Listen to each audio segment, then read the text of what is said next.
खिलन का चाओ सिर तर तली गली मेरी आओ। इत मार्ग पैर तरी जय सिर दीजै कान ना कीजै। ज्यों बोलावै त्यों बोलै स्वामी कुदरत कवन हमारी। साध संग नानक जस गायो जो प्रभ की आत प्यारी। साध संग नानक जस गायो जो प्रभ की आत प्यारी। हर तो आलम शहनशाह छतर चवर तख्त मालक धन धन धन श्री गुरु ग्रंथ साहिब सतगुरां दे पावन पवित्र दरबार अंदर अज हफ्तावारी सजे दीवाना दियां हाज़रियां भर रहे गुरु रूप सत्संग जीओ वडभागे हाँ जो साडे जीवन विच धन धन धन गुरु तेग बहादुर पातशाह जी महाराज जिन्हां दा 400 साल पिछे अवतार गुरपुरब दिहाड़ा आप जी ने 1 अप्रैल में मनाया। उन्होंने दे जीवन का अंतिम साका जो महान शहादत 8 तरीक नूं लंघ के गई है मंगलवार वाले दिन। ये पावन दिहाड़ा अज आपां इस ऐतवार हफ्तावारी दीवान विच मना रहे हैं।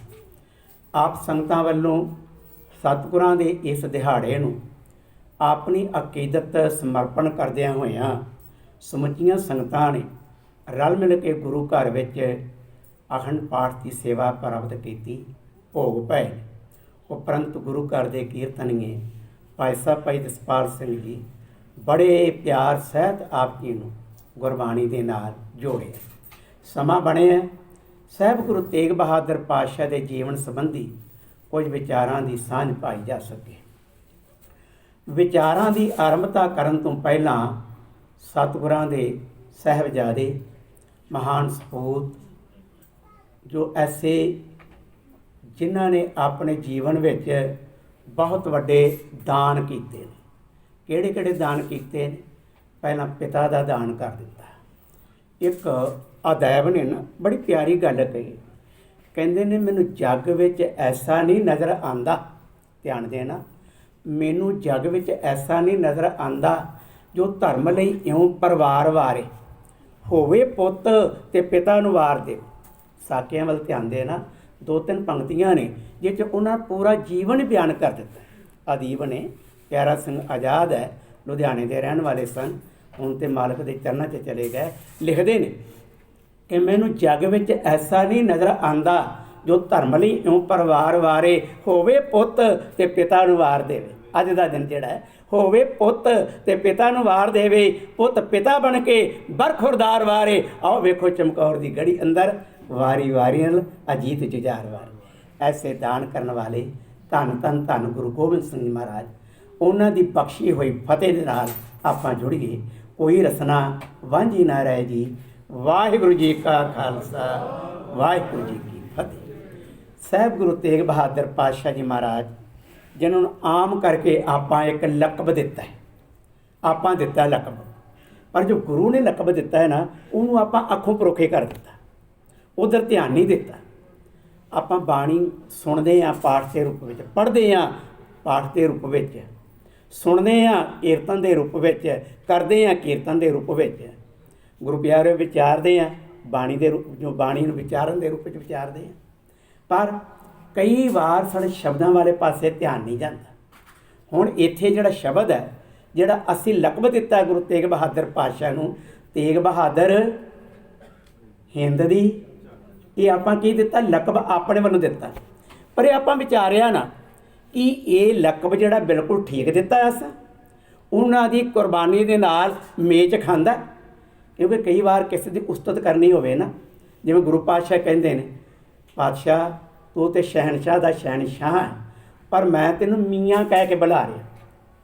ਗੁਰੂ ਪਾਤਸ਼ਾਹ ਕਹਿੰਦੇ ਨੇ ਮੀਆਂ ਸ਼ਬਦ ਤੇ ਤੇਰੀ ਇਸ ਬਰਾਬਰੀ ਦਾ ਬਚਨ ਨਹੀਂ ਹੋ ਸਕਦਾ। ਤੂੰ ਤੇ ਸੱਜਣ ਸੱਚਾ ਪਾਤਸ਼ਾਹ ਸਿਰ ਸ਼ਾਹਾਂ ਦੇ ਸ਼ਾਹ ਹੈ ਤੇ ਮੈਂ ਤੈਨੂੰ ਮੀਆਂ ਕਹਾਂ, ਇਹ ਕਿੱਧਰ ਦੀ ਤੇਰੀ ਸਿਫਤ ਹੋ ਗਈ। ਗੁਰੂ ਪਾਤਸ਼ਾਹ ਨੇ ਜੋ ਬਚਨ ਵਰਤਿਆ ਔਰ ਅਸੀਂ ਹੁਣ ਸ਼ਾਇਦ ਪਛਾਣਨ ਦੀ ਯਤਨ ਨਹੀਂ ਕੀਤੀ, ਜਾਣਨ ਦੀ ਯਤਨ ਨਹੀਂ ਕੀਤੀ, ਕਿਉਂਕਿ ਸਿੱਖ ਧਰਮ ਜਿਹੜਾ ਵਿਚਾਰ ਦਾ ਘਰ, ਵਿਚਾਰ ਕਰਨੀ ਬੜੀ ਲਾਜ਼ਮੀ ਹੈ। ਤੇ ਗੁਰੂ ਪਾਤਸ਼ਾਹ ਗੁਰੂ ਗੋਬਿੰਦ ਸਿੰਘ ਜੀ ਨੇ, ਗੁਰੂ ਕਲਗੀਧਰ ਪਾਤਸ਼ਾਹ ਨੇ, ਗੁਰੂ ਤੇਗ ਬਹਾਦਰ ਪਾਤਸ਼ਾਹ ਆਪਣੇ ਪਿਤਾ ਨੂੰ ਕਿਹੜਾ ਲਕਬ ਦੇ ਕੇ ਸਤਿਕਾਰਿਆ। ਧਿਆਨ ਇਸ ਪਾਸੇ ਦੇਣਾ। ਗੁਰੂ ਪਿਆਰਿਓ, ਸਤਿਗੁਰੂ ਪਾਤਸ਼ਾਹ ਕਹਿੰਦੇ ਨੇ ਕਿ ਧਰਮ ਹੇਤ ਸਾਕਾ ਜਿਨ ਕੀਆ। ਅਸੀਂ ਕਹਿ ਲਿੱਤਾ ਕਿ ਭਾਈ ਹਿੰਦੂਆਂ ਦੇ ਤਿਲਕ ਤੰਜੂ ਵਾਸਤੇ ਗੁਰੂ ਪਾਤਸ਼ਾਹ ਨੇ ਕੁਰਬਾਨੀ ਦਿੱਤੀ ਤੇ ਹਿੰਦ ਦੀ ਚਾਦਰ ਬਣ ਗਈ, ਹਿੰਦ ਦੀ ਚਾਦਰ ਬਣ ਗਈ। ਹਿੰਦ ਦੀ ਚਾਦਰ ਤੇ ਵਰਲਡ ਦੇ ਵਾਸਤੇ ਢੱਕਣ ਵਾਲਾ ਐਸਾ ਉਹ ਪੱਲਾ ਜਿਹੜਾ ਹੈ ਉਹ ਵੱਡਾ ਹੋਵੇਗਾ ਜਾਂ ਇੱਕ ਹਿੰਦ ਵਾਸਤੇ ਬਣੀ ਹੋਈ ਚਾਦਰ ਜਿਹੜੀ ਹੈ ਉਹ ਵੱਡੀ ਹੋਵੇਗੀ। ਗੁਰੂ ਪਿਆਰਿਓ ਜੀ, ਇਸ ਗੱਲ ਨੂੰ ਆਪਾਂ ਇਸ ਢੰਗ ਨਾਲ ਵਿਚਾਰੀਏ। ਉਸ ਵਕਤ ਜ਼ੁਲਮ ਜਿਹੜਾ ਹੋ ਰਿਹਾ ਸੀ ਹਿੰਦੂਆਂ ਦੇ ਉੱਤੇ ਹੋ ਰਿਹਾ ਸੀ। ਵਕਤ ਦੀ ਸਰਕਾਰ ਔਰੰਗਜ਼ੇਬ ਨੇ ਹੁਕਮ ਕਰ ਦਿੱਤਾ ਕਿ ਜਿਤਨੇ ਵੀ ਗੈਰ ਮੁਸਲਮਾਨ ਨੇ ਉਹਨਾਂ ਸਾਰਿਆਂ ਉੱਤੇ ਇੱਕ ਜਿਹੜਾ ਮੇਰਾ ਸਰਕੂਲਰ ਜਿਹੜਾ ਕਿ ਉਹ ਇਸ ਵਕਤ ਸ਼ੁਰੂ ਹੁੰਦਾ ਹੈ, ਜਿਹੜਾ ਮੈਂ ਕਹਿ ਦੇ ਲੱਗਾ, ਕਿਹੜਾ ਕਿ ਇਹਨਾਂ ਨੂੰ ਕਹਿ ਦਿਓ ਕਿ ਇਸਲਾਮ ਧਰਮ ਵਿੱਚ ਆ ਜਾਣ। ਇਹਨਾਂ ਨੂੰ ਜਿਹੜੇ ਗੈਰ ਮੁਸਲਮਾਨ, ਗੈਰ ਮੁਸਲਮਾਨ ਦਾ ਭਾਵ ਹੈ ਹਿੰਦੂ ਹੋ ਗਏ, ਸਿੱਖ ਹੋ ਗਏ, ਈਸਾਈ ਹੋ ਗਏ, ਮੁਸਲਮਾਨਾਂ ਤੋਂ ਇਲਾਵਾ ਜਿੰਨੀਆਂ ਕੌਮਾਂ ਨੇ ਉਹ ਇਸਲਾਮ ਧਰਮ ਵਿੱਚ ਆ ਜਾਣ ਤੇ ਕੀ ਹੋਵੇਗਾ, ਉਹਨਾਂ ਦੀਆਂ ਮੂੰਹ ਮੰਗੀਆਂ ਮੁਰਾਦਾਂ ਪੂਰੀਆਂ ਕੀਤੀਆਂ ਜਾਣਗੀਆਂ, ਨੌਕਰੀਆਂ ਦਿੱਤੀਆਂ ਜਾਣਗੀਆਂ, ਧਨ ਪਦਾਰਥ ਦਿੱਤਾ ਜਾਏਗਾ, ਜੋ ਉਹਨਾਂ ਦੀਆਂ ਲੋੜਾਂ ਨੇ ਸਮੁੱਚੀਆਂ ਪੂਰੀਆਂ ਕੀਤੀਆਂ ਜਾਣਗੇ, ਬਸ਼ਰਤੇ ਕਿ ਇਸਲਾਮ ਧਰਮ ਕਬੂਲ ਕਰ ਲੈਣ। ਦੂਸਰੀ ਗੱਲ, ਜੇ ਇਸਲਾਮ ਧਰਮ ਕਬੂਲ ਨਹੀਂ ਕਰਦੇ ਤੇ ਉਹਨਾਂ ਨੂੰ ਖਤਮ ਕਰ ਦਿੱਤਾ ਜਾਏ, ਮਾਰ ਦਿੱਤਾ ਜਾਏ, ਕਤਲ ਕਰ ਦਿੱਤਾ ਜਾਏ। ਇਹ ਸਰਕੂਲਰ ਸੀ ਇੱਕ ਔਰੰਗਜ਼ੇਬ ਬਾਦਸ਼ਾਹ ਦਾ। ਔਰ ਹੋਇਆ ਕਿ ਸ਼ੇਰ ਅਫਗਾਨ ਜੋ ਕਸ਼ਮੀਰ ਦਾ ਐਸਾ ਸੂਬੇਦਾਰ, ਹੁਣ ਪਤਾ ਲੱਗਾ, ਸੁਣਿਆ, ਆਖਰਕਾਰ ਇਹ ਤਿਕਰ ਹੁਕਮਨਾਮਾ ਗਿਆ ਬਾਦਸ਼ਾਹ ਦਾ, ਉਹਨੇ ਪੜ੍ਹਿਆ, ਵਿਚਾਰਿਆ ਤੇ ਸਖਤੀ ਸ਼ੁਰੂ ਕਰ ਦਿੱਤੀ। ਗੁਰੂ ਪਿਆਰਿਓ, ਮੈਂ ਇਹ ਗੱਲ ਕਹਿਣੀ ਚਾਹੁੰਦਾ ਕਿ ਉਸ ਵਕਤ ਜ਼ਿਆਦਾ ਜਿਹੜਾ ਕਿ ਜ਼ੋਰ ਸੀ ਹਿੰਦੂਆਂ ਦੇ ਉੱਤੇ ਸੀ, ਪੰਡਤਾਂ ਦੇ ਉੱਤੇ ਸੀ, ਬ੍ਰਾਹਮਣਾਂ ਦੇ ਉੱਤੇ ਸੀ। ਧਰਮ ਇਹਨਾਂ ਦਾ ਖਤਰੇ ਵਿੱਚ ਪੈ ਗਿਆ। ਇਹਨਾਂ ਵਾਸਤੇ ਗੁਰੂ ਪਾਤਸ਼ਾਹ ਨੇ ਕੁਰਬਾਨੀ ਦੇ ਦਿੱਤੀ ਤੇ ਸਾਡੇ ਦੇਸ਼ ਦੇ ਲੋਕਾਂ ਨੇ ਹਿੰਦ ਦੀ ਚਾਦਰ ਨਾ ਦੇ ਦਿੱਤਾ। ਹੁਣ ਥੋੜ੍ਹਾ ਜਿਹਾ ਮੈਂ ਇਹਦਾ ਐਕਸਪਲੇਨ ਹੋਰ ਢੰਗ ਨਾਲ ਕਰਨੀ ਚਾਹੁੰਦਾ ਹਾਂ ਕਿ ਸੌਰਜ ਕਰੋ, ਜੇ ਇਹੋ ਜ਼ੁਲਮ ਕਿਤੇ ਈਸਾਈਆਂ ਦੇ ਉੱਤੇ ਹੁੰਦਾ ਤੇ ਉਹ ਗੁਰੂ ਤੇਗ ਬਹਾਦਰ ਪਾਤਸ਼ਾਹ ਸ਼ਰਨ ਵਿੱਚ ਆਨੰਦਪੁਰ ਸਾਹਿਬ ਆ ਜਾਂਦੇ। ਸਪੋਜ਼ ਕਰਨਾ, ਕਿਉਂਕਿ ਗੱਲ ਆਪਾਂ ਵਿਚਾਰਨੀ, ਇਤਿਹਾਸ ਆਪਾਂ ਪੜ੍ਹਦੇ ਹਾਂ, ਇਤਿਹਾਸ ਵਿਚਾਰਨਾ, ਇਤਿਹਾਸ 'ਤੇ ਆਪਾਂ ਖੋਜ ਕਰਨੀ, ਕਿਉਂਕਿ ਸਾਡਾ ਗੁਰਬਾਣੀ ਤੇ ਗੁਰ ਇਤਿਹਾਸ, ਉਸ ਤੋਂ ਬਾਅਦ ਫਿਰ ਸਿੱਖ ਇਤਿਹਾਸ ਆਉਂਦਾ ਹੈ। ਇਹ ਗੁਰ ਇਤਿਹਾਸ ਦੀ ਵਾਰਤਾ ਹੈ ਜਿਹੜੀ ਆਪਾਂ ਸਾਂਝੀ ਕਰਨ ਜਾਂ ਅੱਜ ਮਨਾ ਰਹੇ ਹਾਂ।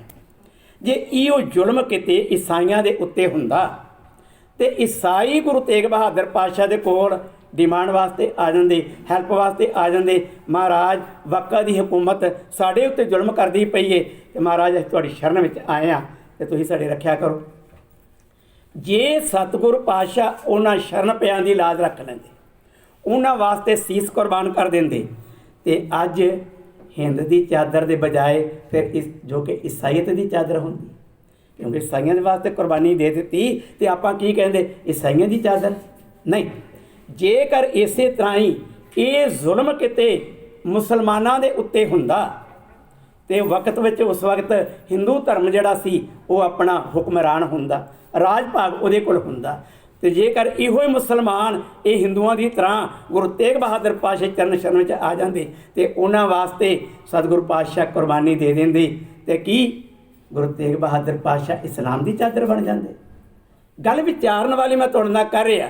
ਗੁਰੂ ਪਿਆਰਿਓ, ਸਤਿਗੁਰਾਂ ਨੇ ਫੈਸਲਾ ਦਿੱਤਾ ਹੈ, ਆਪਾਂ ਉਹਨੂੰ ਸੁਣਿਆ ਨਹੀਂ, ਉਹਨੂੰ ਸੁਣਿਆ ਪਰ ਗੌਰ ਨਹੀਂ ਕੀਤੀ, ਵਿਚਾਰਿਆ ਨਹੀਂ। ਹੁਣੇ ਪੜ੍ਹ ਕੇ ਗਏ ਨੇ ਵੀਰ ਜਸਪਾਲ ਸਿੰਘ ਜੀ ਸਾਹਿਬ, ਕਹਿੰਦੇ ਨੇ ਧਰਮ ਹੇਤ ਸਾਕਾ ਜਿਨ ਕੀਆ। ਕੋਈ ਹਿੰਦੂ ਧਰਮ, ਕੋਈ ਇਸਲਾਮ ਧਰਮ, ਕੋਈ ਈਸਾਈ ਧਰਮ ਦੀ ਗੱਲ ਨਹੀਂ ਕੀਤੀ। ਧਰਮ ਇੱਕ ਬਚਾਉਣ ਵਾਸਤੇ, ਜਿਹੜਾ ਧਰਮ ਗੁਰੂ ਦੀ ਚਰਨ ਸ਼ਰਨ ਵਿੱਚ ਆ ਗਿਆ, ਕਿਉਂਕਿ ਗੁਰੂ ਨਾਨਕ ਦੇ ਘਰ ਦਾ ਅਸੂਲ ਕੀ ਹੈ, ਜੋ ਸ਼ਰਨ ਆ, ਜੋ ਐਨੀਬੋਡੀ ਕੋਈ ਵੀ ਜਿਹੜੇ ਨਿਆਸਰਾ ਹੈ, ਜਿਹਦੇ ਕੋਲ ਆਸਰਾ ਕੋਈ ਨਹੀਂ, ਜਿਹਦੀ ਕੋਈ ਬਾਂਹ ਪਕੜਨ ਵਾਲਾ ਕੋਈ ਨਹੀਂ। ਜਿਵੇਂ ਸਤਿਗੁਰਾਂ ਦੀ ਉਪਮਾ ਕਰਦੇ ਹਾਂ, ਜੋ ਕਿ ਭੱਟ ਕਵੀ ਨੇ ਕਿਹਾ ਸੀ ਨਾ, ਹਰਬੰਸ ਕਵੀ ਨੇ ਕਿਹਾ ਸੀ ਕਿ ਤੇਗ ਬਹਾਦਰ ਬੋਲਿਆ ਸਿਰ ਦੀਜੈ ਬਾਹੇ ਨਾ ਛੋੜੀਏ, ਕਿ ਜਿਹਦੀ ਬਾਂਹ ਪਕੜ ਲੈਣੀ ਹੈ ਫਿਰ ਉਹ ਤੋੜ ਨਿਭਾ ਦੇਣੀ ਹੈ, ਉਹਨੂੰ ਅੱਧ ਵਿੱਚ ਨਹੀਂ ਛੱਡਣਾ। ਤੇ ਜੇ ਸਤਿਗੁਰ ਪਾਤਸ਼ਾਹ ਜੀ ਮਹਾਰਾਜ ਨੇ ਸਾਕਾ ਕੀਤਾ ਹੈ ਤੇ ਗੁਰੂ ਤੇਗ ਬਹਾਦਰ ਪਾਤਸ਼ਾਹ ਵਾਸਤੇ ਸ਼ਬਦ ਵਰਤੇ ਨੇ, ਗੁਰੂ ਕਲਗੀਧਰ ਪਾਤਸ਼ਾਹ ਜੀ ਮਹਾਰਾਜ ਨੇ। ਤੇ ਕਿਹੜੇ ਸ਼ਬਦ ਵਰਤੇ ਨੇ?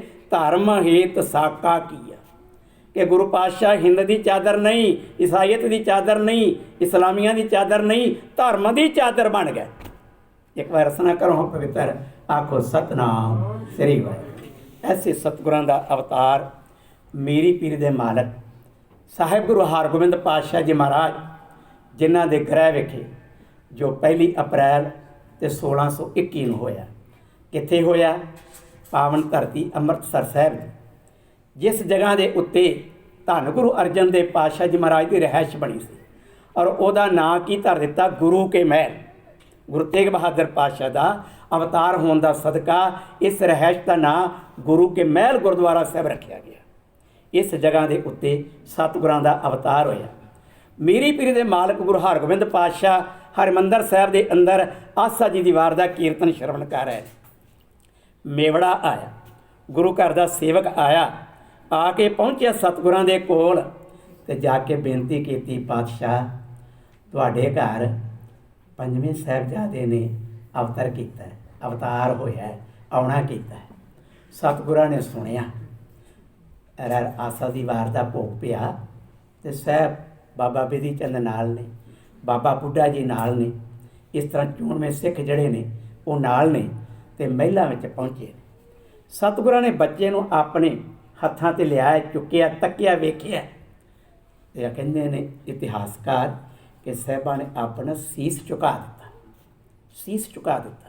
ਬੇਟਾ ਹੈ, ਧਿਆਨ ਦੇਣਾ ਕਿ ਗੱਲ ਕਿਹੜੀ ਕਰ ਰਹੇ ਨੇ ਇਤਿਹਾਸਕਾਰ, ਕਿ ਜਦੋਂ ਸਤਿਗੁਰਾਂ ਨੇ ਪਹਿਲੀ ਨਿਗਾਹ ਸਾਹਿਬਜ਼ਾਦੇ ਨੂੰ ਤੱਕਿਆ, ਸਾਹਿਬ ਗੁਰੂ ਤੇਗ ਬਹਾਦਰ ਪਾਤਸ਼ਾਹ ਜਿਨ੍ਹਾਂ ਦਾ ਨਾਮ ਰੱਖਿਆ ਜਾਣਾ ਹੈ, ਤੇ ਕਹਿੰਦੇ ਨੇ ਸੀਸ ਝੁਕਾ ਦਿੱਤਾ।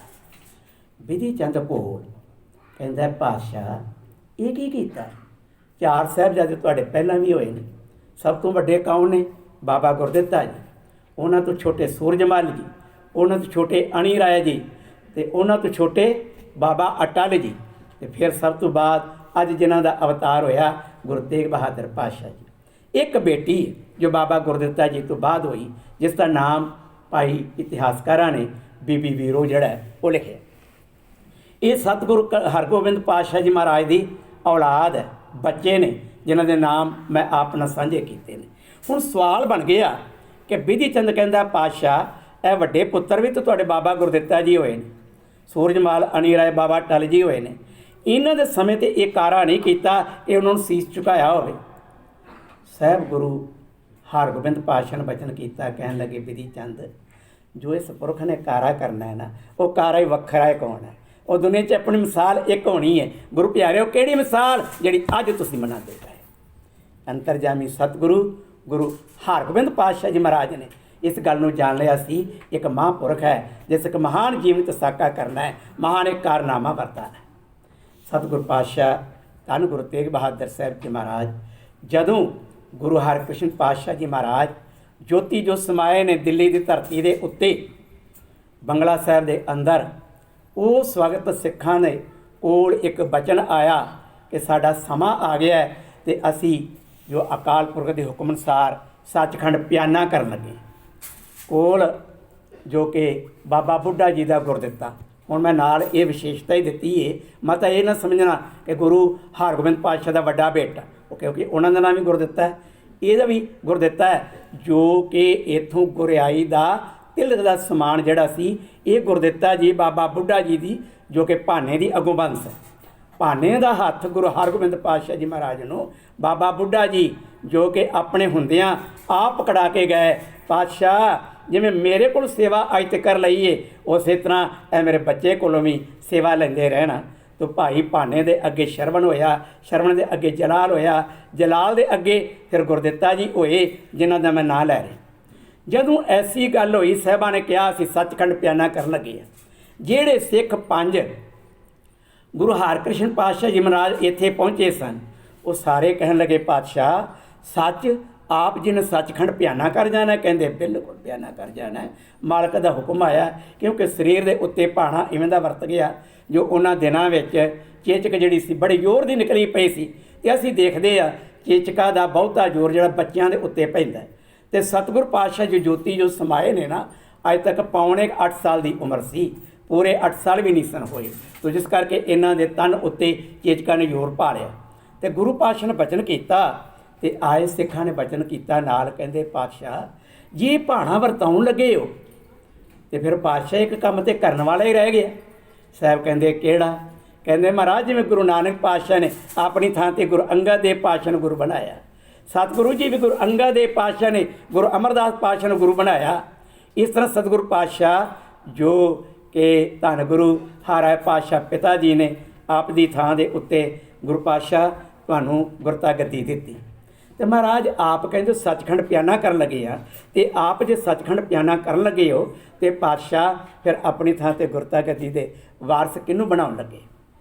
भाई साहब भाई संतोख सिंह जी चूड़ामणी, जिन्हां ने अपने ग्रंथ में लिखिया सतगुरां वालों जिहड़ा उत्तर सी वो लिखत में लिआंदा, वो की हुक्म सी, की बचन सी, की चोण सी, किहदी चोण कीती गई? गुरु पातशाह धन गुरु हरकृष्ण उम जी महाराज, उमरा जिन्हां दी बड़ी छोटी है पर काम उन्हां दे बहुत वड्डे ने।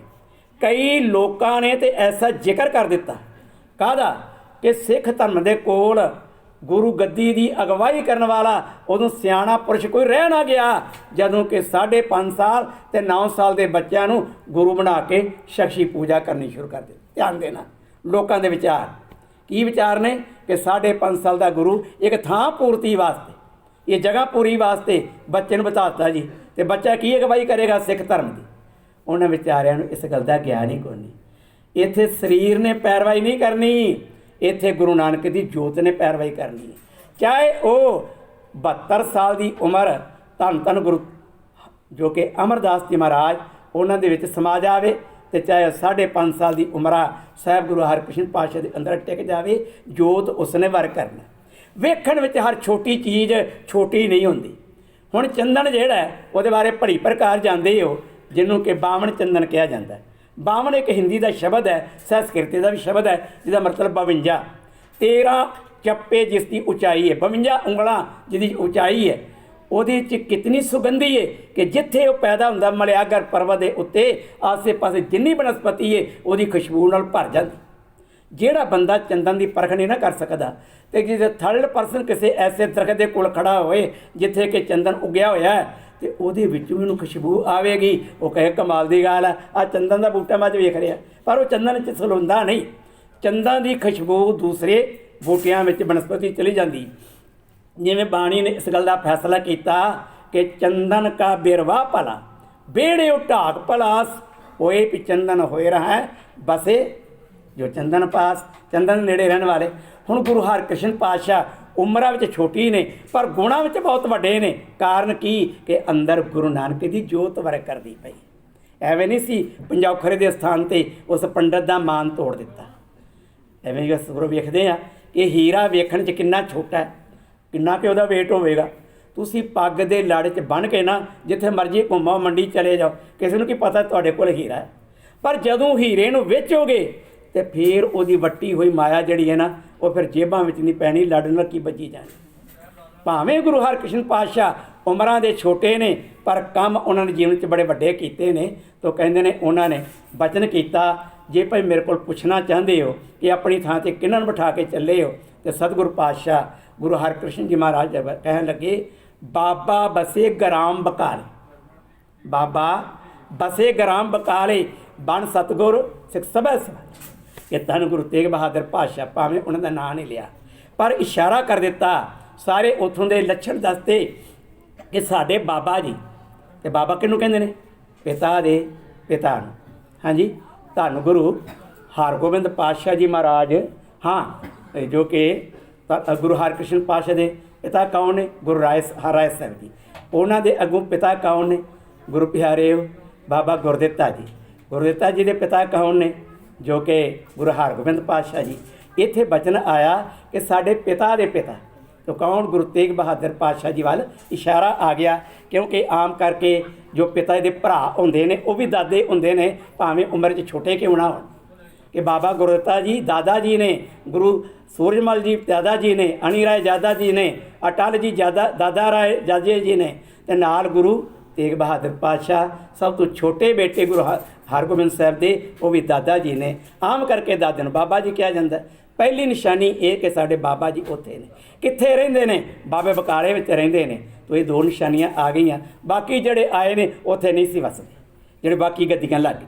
गुरु प्यारिओ, ये फिर गुरता गद्दी का साजो समान जिहड़ा सी गुरदित्ता जी जिन्हां बारे मैं जिक्र किया, बाबा बुढ़ा जी की बंस विचों वो लैके बाबे बकाले पहुँचे।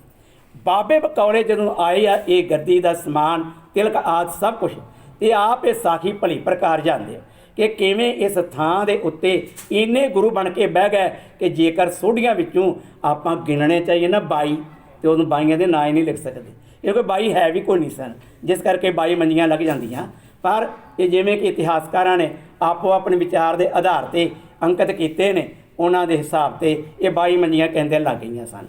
तो कहते हैं सतगुर पातशाह साहब गुरु तेग बहादुर साहब जी को प्रगट करने वाले बाबा मक्खन शाह जी लबाण, जिन्हों ने अरदास की, सतगुरा मेरे बेड़े को किनारे लो, मेरा बेड़ा मझ धार में फस गया है, आप कृपा करो। तो साहब गुरु तेग बहादुर पातशाह जिन्हों के पास अरदास आई, प्रभ पास जन की अरदास तू सच्चा साईं, तू रखवाला सदा सदा, हाँ तुद ते आई। पातशाह के चरणों से अरदास कभी बिरथा नहीं होती, बिरथी कदे न हो गई। जन की अरदास नानक योर गोबिंद का पूर्ण गुणदास। सतगुरां दे अगे चरणों च की अरदास कभी निष्फल नहीं होंदी, प्रवान होंदी।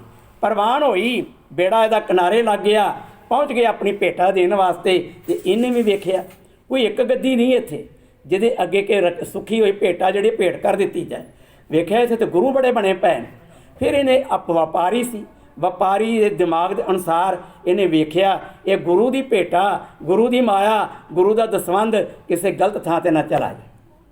मैं परसों की गल है कि बैठा सा दफ्तर में, तो उत्थे एक गल चलती पई, तो उस गल में आई एक गल कि जी गुरु घर की माया आती है ना, वो पर्ची जरूर कट्टी जानी चाहिए। ऐसा ना हो कि कहे जी तुहानूं पर्ची की लोड़ हैगी कि नहीं, ये ना पुछया जाए।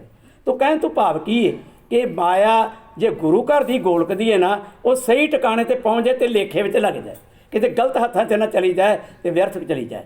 तो कहते ने होया कि इन्हें वेख्या कि अगे मैं दसवंध रखा, 500 मोहर किनूं भेटा करा, तो जे मैं इस अगे रख देना पता नहीं पूरा है कि नहीं, वो अगे रख देना पता नहीं वो ना पूरा हो। इन्हें परख करने वास्ते जिवें 2-2 मोहरा रख के मत्था टेकिया कि जिहड़ा जानी जान अंतरजामी होवेगा आपे मैनूं कह देगा भाई तू इन्नी तो नहीं सी कही। सच इहो हो गया। गुरु तेग बहादुर पातशाह कोल जदों पहुंचिया, साहब कहने लगे मक्खन शाह कोई माया की तो बहुती गल नहीं, पर बच्चे नूं अपना बचन जिहड़ा है वो पूरा करना चाहिए। तू की कहा सी अरदास करने वाले, किन्नी मोहर कहा सी, इन्नी गल कही गुरु तेग बहादुर पातशाह जी महाराज ने। कहंदा पातशाह साडे मन के शंके दूर कर दिते ने। आ संगतां पता नहीं मेरे वर्गियां किन्नियां बाहर आके बैठियां ने, अपने अपने घरों तो दसवंध लैके आईयां ने, तो पातशाह डरदियां किसी के अगे रखदियां नहीं पईयां कि किसी गलत गुरु अगे ना चली जाए, असल गुरु की माया असल गुरु के कोल चली जाए। इन्हें भेटा अगे रख दिते तो कोठे ते चढ़ गया तो इशारा कर दिता, गुर ला दो रे, गुर ला दो रे, सुनो संत जन साधो रे। ओ बाई गुरु दे माधो रे, वो तो 22 मिट्टी के माधो ने बने पे, उधर ना जाओ जी। गुरु पातशाह प्रगट हो गए। इत्थों तिकर धीर मल जिहदे कोल वक्त की लिखी हुई सतगुरु पातशाह गुरु अर्जन देव जी के वलों भाई गुरदास जी नूं लिखवाई हुई बीड़ साहब सी, जिन्हों पोथी साहब का नाम दिता होया सी, उहदे कोल सी, उहदा प्रकाश उहदे डेरे विच कीता होया सी। बहुते लोग इहो भुलेखा कर रहे सन कि आ गुरियाई का सबूत पूरा हो सकता है कि इहदे कोल गुरबाणी का ग्रंथ पिया है। बहुते ये भी भुलेखा खाते सन, पर शुक्र है कि भाई मक्खन शाह लबाणे ने इस भी जो कि भुलेखे नूं खाधा ने और सही ठिकाने ते पहुँच के उन्हें भेटा जिहड़ी कि अर्पण की। जिस सतगुर पातशाह जी गुरता गदी ते बैठे ने, बाबा गुरदित्ता जी जिसका मैं जिक्र पहला किया है वो अगे होए ने, उन्होंने गुरियाई का तिलक ला दिता है। सतगुर पातशाह नूं जो संघासन ते बिठा दिता है, तो होया कि इधर धीर मल जो उन्होंने पता लगा कि तेग बहादुर गुरु का तिलक दिता गया, कहते वो गुरु बन गया, साड़ी तो दुकान अज तो बंद हो गई। उन्हें अपने एक मसंद छीए भेजा जाओ उनका खात्मा कर दे, ਛੀਆਂ ਮਸੰਦ ਲੈ ਕੇ ਬੰਦੂਕ ਭਰ ਕੇ ਉਹਨੂੰ ਗੋਲੀਆਂ ਨਾਲ ਤੇ ਪਹੁੰਚਿਆ ਸਤਿਗੁਰੂ ਦੇ ਗ੍ਰਹਿ ਵਿਖੇ। ਜਿਸ ਵਕਤ ਉੱਥੇ ਪਹੁੰਚਿਆ ਨਿਸ਼ਚਿਤ ਬੰਨੀ ਤੇ ਗੁਰੂ ਸਾਹਿਬ ਨੂੰ ਨਿਸ਼ਾਨਾ ਕਰਨਾ ਚਾਹਿਆ। ਇਸ ਢੰਗ ਨਾਲ ਉਹਦੇ ਹੱਥੋਂ ਗੋਲੀ ਚੱਲੀ ਕਿ ਸਤਿਗੁਰ ਪਾਤਸ਼ਾਹ ਦੇ ਮੱਥੇ ਦੀ ਜੋ ਕਿ ਚਮੜੀ ਇਹਨੂੰ ਟੱਚ ਕਰਕੇ ਤੇ ਅੱਗੇ ਲੰਘ ਗਈ, ਭਾਵ ਬਹੁਤਾ ਵੱਡਾ ਜ਼ਖਮ ਨਾ ਹੋਇਆ, ਪਰ ਫਿਰ ਵੀ ਉੱਥੋਂ ਖੂਨ ਜਿਹੜਾ ਸੀ ਜਾਣਾ ਸ਼ੁਰੂ ਹੋ ਗਿਆ। ਤੋ ਗੁਰੂ ਪਿਆਰਿਓ, ਜਿਸ ਵਕਤ ਇਹ ਭਾਣਾ ਵਰਤਿਆ, ਮੱਖਣ ਸ਼ਾਹ ਸਤਿਗੁਰ ਪਾਤਸ਼ਾਹ ਨੂੰ ਪ੍ਰਗਟ ਕਰਕੇ ਆਪਣੇ ਡੇਰੇ ਪਹੁੰਚੇ ਸੀ ਕਿ ਯਕਦਮ ਇਹ ਸੁਨੇਹਾ ਆ ਗਿਆ ਕਿ ਧੀਰਮਲ ਦੇ ਬੰਦਿਆਂ ਨੇ ਸਤਿਗੁਰਾਂ ਦੇ ਉੱਤੇ ਹਮਲਾ ਕਰ ਦਿੱਤਾ ਹੈ ਤੇ ਜੋ ਤੁਸੀਂ ਭੇਟਾ ਰੱਖ ਕੇ ਲਿਆਏ ਗਾਏ ਹੋ, ਜੋ ਕਿ ਬਾਕੀ ਲੋਕਾਂ ਨੇ ਭੇਟਾ ਰੱਖੀਆਂ ਗੁਰੂ ਪਾਤਸ਼ਾਹ ਦੇ ਪ੍ਰਗਟ ਹੋਣ 'ਤੇ, ਉਹ ਸਾਰਾ ਸਾਜੋ ਸਮਾਨ ਧੀਰਮਲ ਦੇ ਬੰਦੇ ਬਣ ਕੇ ਲੈ ਗਏ। ਆ ਗਿਆ ਆਪਣੇ ਸਾਥੀਆਂ ਸਾਥ, ਕਿਉਂਕਿ ਆਖਰਕਾਰ ਬਹੁਤ ਬੜਾ ਵਪਾਰੀ ਹੈ ਜੋ ਬੜੇ ਬੜੇ ਦੂਰ ਤੇ ਕਰ ਇਹਦੇ ਜਹਾਜ਼ ਜਿਹੜੇ ਚੱਲਦੇ ਨੇ, ਕਿੱਥੋਂ ਕਿ ਲਾਹੌਰ ਤੋਂ ਇਸ ਨੇ ਆਪਣਾ ਜਹਾਜ਼ ਭਰਨਾ, ਉਹਨੂੰ ਸਿੰਧ ਦਰਿਆ 'ਚ ਪਾ ਕੇ ਤੇ ਸਿੱਧਾ ਇਸ ਨੂੰ ਸਮੁੰਦਰ ਵਿੱਚ ਉੱਥੋਂ ਲੈ ਕੇ ਲੰਕਾ 'ਤੇ ਕਰ ਪੜ ਜਾਣਾ, ਲੰਕਾ ਦੇ ਨਾਲ ਨਾਲ ਹੋਰ ਲੱਗਦੇ ਦੇਸ਼ਾਂ ਵਿੱਚ ਮਾਲ ਵੇਚ ਆਉਣਾ, ਉੱਥੋਂ ਭਰਨਾ ਤੇ ਇੱਧਰ ਆ ਕੇ ਵੇਚ ਦੇਣਾ। ਇਹ ਉਹਦਾ ਇੱਕ ਕੰਮ ਸੀ। ਤੇ ਜਿਹਨੇ ਏਡਾ ਵੱਡਾ ਕੰਮ ਕਰਨਾ ਹੈ ਤੇ ਨਾਲ ਆਪਣੇ ਬਾਡੀਗਾਰਡ ਵੀ ਤੇ ਰੱਖਣੇ ਨੇ, ਉਹ ਬਾਡੀਗਾਰਡ ਇੱਥੇ ਵੀ ਨਾਲ ਆਏ ਹੋਏ ਸਨ। ਉਹ ਗਏ ਤੇ ਜਾ ਕੇ ਉਹ ਧੀਰਮਲ ਦੇ ਡੇਰਿਓਂ ਉਹ ਸਾਰਾ ਸਾਜੋ ਸਮਾਨ ਚੁੱਕ ਲਿਆਂਦਾ, ਭਾਵ ਕਿ ਉਹ ਸਮਾਨ ਲਿਆ ਕੇ ਫਿਰ ਗੁਰੂ ਤੇਗ ਬਹਾਦਰ ਪਾਤਸ਼ਾਹ ਦੇ ਗ੍ਰਹਿ ਵੀ ਰੱਖਾ ਦਿੱਤਾ। ਧੰਨ ਗੁਰੂ ਤੇਗ ਬਹਾਦਰ ਪਾਤਸ਼ਾਹ ਤਿਆਗ ਦੀ ਮੂਰਤੀ, ਜਿਨ੍ਹਾਂ ਦਾ ਨਾਮ ਜੋ ਕਿ ਕਹਿੰਦੇ ਨੇ ਤਿਆਗ ਮਲ ਸੀ, ਪਰ ਮਨ ਨਹੀਂ ਇਹ ਮੰਨਦਾ ਕਿ ਗੁਰੂ ਤੇਗ ਬਹਾਦਰ ਪਾਤਸ਼ਾਹ ਨਾ ਜੀਵਨੀ ਤਬਦੀਲ ਕੀਤਾ ਹੋਵੇ। ਇਹ ਸੋਚ ਸਮਝ ਕੇ ਪਿਤਾ ਗੁਰੂ ਹਰਗੋਬਿੰਦ ਪਾਤਸ਼ਾਹ ਨੇ ਤੇਗ ਬਹਾਦਰ ਰੱਖਿਆ ਹੋਵੇਗਾ। ਤੇ ਜਦੋਂ ਔਰੰਗਜ਼ੇਬ ਨੇ ਪੁੱਛਿਆ ਸੀ ਨਾ ਅੱਜ ਦੇ ਦਿਨ ਜਦੋਂ ਸ਼ਹਾਦਤ ਹੋਣੀ ਸੀ, ਕਹਿਣ ਲੱਗੇ ਤੁਹਾਡੇ ਨਾਂ ਦੇ ਮਹਿਣੇ ਕੀ ਨੇ, ਤੁਹਾਡਾ ਨਾਂ ਜਿਹੜਾ ਤੇਗ ਬਹਾਦਰ ਹੈ ਇਹਦੇ ਮਹਿਣੇ ਕੀ ਨੇ। ਦੇਖੋ ਉਹਦਾ ਸਵਾਲ ਕੀ ਸੀ ਕਿ ਤੁਹਾਡੇ ਮਹਿਣੇ ਕੀ ਨੇ ਨਾਂ ਦੇ, ਇਹਦਾ ਕੀ ਅਰਥ ਹੈ, ਕੀ ਭਾਵ। ਤੇ ਗੁਰੂ ਸਾਹਿਬ ਕਹਿੰਦੇ ਨੇ ਅਜੇ ਤੱਕ ਤੈਨੂੰ ਸਾਡੇ ਨਾਂ ਦੇ ਅਰਥ ਦਾ ਪਤਾ ਨਹੀਂ ਲੱਗਾ। ਕਹਿਣ ਲੱਗੇ ਤੁਸੀਂ ਦੱਸਿਆ ਕੋਈ ਨਹੀਂ ਤੇ ਪਤਾ ਕਿੱਥੇ ਲੱਗਣਾ ਸੀ। ਕਹਿਣ ਲੱਗਾ ਕਿ ਤੁਹਾਡੇ ਗੁਰੂ ਤੇਗ ਬਹਾਦਰ ਪਾਤਸ਼ਾਹ ਕਹਿੰਦੇ ਨੇ ਤੇਰੇ ਜ਼ੁਲਮ ਦੀ ਤਲਵਾਰ ਅੱਗੇ ਬਹਾਦਰਾਂ ਦੀ ਤਰ੍ਹਾਂ ਟਿਕੇ ਹੋਏ। ਅਰਥ ਕਰਨ ਵਿੱਚ ਵੇਖਣਾ ਸਮਝਣਾ ਕਿ ਗੁਰੂ ਸਾਹਿਬ ਨੇ ਕੀ ਉੱਤਰ ਦਿੱਤਾ, ਤੇਰੇ ਜ਼ੁਲਮ ਦੀ ਤਲਵਾਰ ਅੱਗੇ ਬਹਾਦਰਾਂ ਦੀ ਤਰ੍ਹਾਂ ਟਿਕੇ ਹੋਏ ਆ।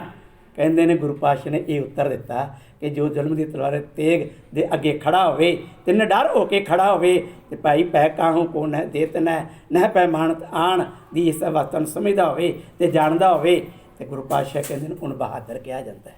ਤੋ ਸਤਿਗੁਰੂ ਪਾਤਸ਼ਾਹ ਜੋ ਕਿ ਐਸਾ ਭਾਣਾ ਵਰਤਿਆ ਨਾ, ਤੇ ਹੋਇਆ ਕਿ ਇਸ ਜੋ ਕਿ ਆਪਣਾ ਮੱਖਣ ਸ਼ਾਹ ਲਬਾਣੇ ਤੇ ਉਹਨਾਂ ਆਦਮੀਆਂ ਨੂੰ ਬਚਨ ਕੀਤਾ, ਕਹਿਣ ਲੱਗੇ ਜਿੰਨਾ ਸਮਾਨ ਧੀਰਮਲ ਦੇ ਡੇਰੇ ਤੋਂ ਚੁੱਕ ਕੇ ਲਿਆਏ ਇਹ ਸਾਰਾ ਉੱਥੇ ਲੈ ਜਾਓ। ਪਰ ਜਦੋਂ ਸਮਾਨ ਲੈ ਕੇ ਆਏ ਸੀ ਨਾ ਤੇ ਨਾਲੋਂ ਬੀੜ ਸਾਹਿਬ ਵੀ ਲੈ ਆਏ, ਉਹ ਵੀ ਮੰਜੀ ਸਾਹਿਬ ਤੇ ਉਸ ਤਰ੍ਹਾਂ ਪ੍ਰਕਾਸ਼ ਹੋਈ ਇੱਥੇ ਗੁਰੂ ਪਾਤਸ਼ਾਹ ਦੇ ਘਰੇ ਲੈ ਆਏ। ਜਦੋਂ ਬੀੜ ਸਾਹਿਬ ਲਿਆ ਕੇ ਅਰਪਣ ਕੀਤੀ ਨਾ ਸਤਿਗੁਰਾਂ ਦੇ ਕੋਲ, ਤੇ ਉੱਧਰੋਂ ਆ ਗਏ ਜੋ ਮੱਖਣ ਸ਼ਾਹ ਦੇ ਸਾਥੀ, ਕਹਿਣ ਲੱਗੇ ਸਤਿਗੁਰੂ ਇਹ ਸਾਰਾ ਸਮਾਨ ਉਧਰ ਲੈ ਜਾਓ, ਇਹ ਜਿੰਨੀ ਮਾਇਆ ਭੇਟਾ ਬਸਤਰ ਆਦਿ ਨੇ ਸਾਰੇ ਉਧਰ ਦੇ ਧੀਰਮਲ। ਕਹਿੰਦੇ ਪਾਤਸ਼ਾਹ ਇਹ ਤਾਂ ਮਹਾਰਾਜ ਤੁਹਾਡਾ ਸਮਾਨ ਹੈ, ਤੁਹਾਡੀ ਭੇਟਾ ਸਿੱਖਾਂ ਨੇ ਤੁਹਾਡੇ ਅੱਗੇ ਅਰਪਣ ਕੀਤੀ, ਕਈਆਂ ਦਿਨਾਂ ਦੇ ਲੋਕ ਆ ਕੇ ਇੱਥੇ ਬੈਠੇ ਹੋਏ ਨੇ ਤੇ ਮਹਾਰਾਜ ਤੁਹਾਡੀ ਭੇਟਾ ਤੁਹਾਨੂੰ ਪ੍ਰਵਾਨ ਕਰਨੀ ਚਾਹੀਦੀ। ਸਾਹਿਬ ਕਹਿੰਦੇ ਸਾਨੂੰ ਪ੍ਰਵਾਨ ਹੋ ਗਈ, ਪਰ ਇਹ ਜੇ ਧੀਰਮਲ ਨੂੰ ਲੋੜ ਹੈ ਨਾ ਉਹਨੂੰ ਦਿਓ। ਕਹਿੰਦੇ ਪਾਤਸ਼ਾਹ ਫਿਰ ਇੱਕ ਬਚਨ ਅਸੀਂ ਕਰਦੇ। ਕਹਿੰਦੇ ਕਿਹੜਾ? ਕਹਿੰਦੇ ਪਾਤਸ਼ਾਹ ਪਦਾਰਥ ਦੇ ਦਿਆਂਗੇ ਜਿੰਨੇ ਆਏ ਨੇ, ਇਹ ਬਸਤਰ ਦੇ ਦਿਆਂਗੇ, ਧਨ ਦੇ ਦਿਆਂਗੇ, ਹੋਰ ਜੋ ਗਹਿਣਾ ਕੱਟਾ ਆਇਆ ਦੇ ਦਿਆਂਗੇ, ਪਰ ਬੀੜ ਸਾਹਿਬ ਤੁਹਾਡੇ ਕੋਲ ਰਹਿਣੀ ਚਾਹੀਦੀ। ਵਕਤ ਦੇ ਗੁਰੂ ਤੁਸੀਂ ਉਹ ਪਾਤਸ਼ਾਹ, ਅੱਜ ਤੇ ਤਿਲਕ ਤੁਹਾਨੂੰ ਮਿਲਿਆ, ਪਰ ਇਹ ਬੀੜ ਸਾਹਿਬ ਤੁਸੀਂ ਆਪਣੇ ਕੋਲ ਰੱਖੋ। ਗੁਰੂ ਪਿਆਰਿਓ ਵੇਖੋ, ਗੁਰੂ ਅੰਤਰਜਾਮੀ, ਸਾਡੀ ਬੁੱਧ ਇੰਨੀ ਵੱਡੀ ਕੋਈ ਨਹੀਂ। ਆਉਣ ਵਾਲੇ ਸਮੇਂ ਨੂੰ ਸਤਿਗੁਰੂ ਪਾਤਸ਼ਾਹ ਧੰਨ ਧੰਨ ਧੰਨ ਗੁਰੂ ਤੇਗ ਬਹਾਦਰ ਸਾਹਿਬ ਜਾਣਦੇ ਨੇ। ਉਹਨਾਂ ਨੇ ਕਿਹਾ ਨਹੀਂ ਇਹ ਬੀੜ ਸਾਹਿਬ ਵਾਪਸ ਕਰ ਦੇ। ਤੇ ਗੁਰੂ ਪਿਆਰਿਓ ਜੇ ਆਪਾਂ ਇਹਦੀ ਖੋਜ ਵਿੱਚ ਥੋੜ੍ਹਾ ਜਿਹਾ ਚੱਲੀਏ, ਵਿਚਾਰ ਵਿੱਚ ਚੱਲੀਏ ਕਿ ਗੁਰੂ ਪਾਤਸ਼ਾਹ ਨੂੰ ਬੀੜ ਕਿਉਂ ਵਾਪਸ ਕਰ ਦਿੱਤੀ।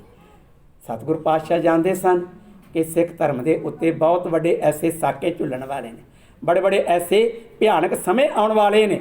ਉਹਨਾਂ ਦਾ ਖਿਆਲ ਸ਼ਾਇਦ ਉੱਧਰ ਚਲਾ ਗਿਆ ਹੋਵੇ। ਜਦੋਂ ਅਨੰਦਪੁਰ ਸਾਹਿਬ ਨੂੰ ਛੱਡਿਆ ਗੁਰੂ ਕਲਗੀਧਰ ਪਾਤਸ਼ਾਹ ਨੇ, ਸਰਸਾ ਨਦੀ ਦੇ ਕਿਨਾਰੇ ਉੱਤੇ ਕਿੰਨਾ ਨੁਕਸਾਨ ਹੋਇਆ ਹੈ, ਜਦੋਂ ਕਿ ਉਦੋਂ ਦੀ ਚੜ੍ਹੀ ਅਜੇ ਤੱਕ ਫਿਰ ਦੁਬਾਰਾ ਨਹੀਂ ਚੜ੍ਹੀ। ਉਹ 'ਚ ਬਹੁਤ ਸਾਰੇ ਸਿੰਘ ਰੁੜ ਗਏ ਨੇ, ਘੋੜੇ ਰੁੜ ਗਏ ਨੇ। ਤੇ ਕਹਿੰਦੇ ਨੇ ਇੱਕ ਐਸਾ 9 ਮਨ ਦਾ ਗ੍ਰੰਥ ਜਿਹਨੂੰ ਵਿਦਿਆ ਧਾਰ ਕਿਹਾ ਜਾਂਦਾ ਸੀ, ਵਿਦਿਆ ਧਾਰ ਗ੍ਰੰਥ ਜਿਹਦਾ ਵੇਟ 9 ਮਣ ਸੀ, ਕਹਿੰਦੇ ਨੇ ਉਹ ਵੀ ਪਾਣੀ 'ਚ ਰੁੜ ਗਿਆ।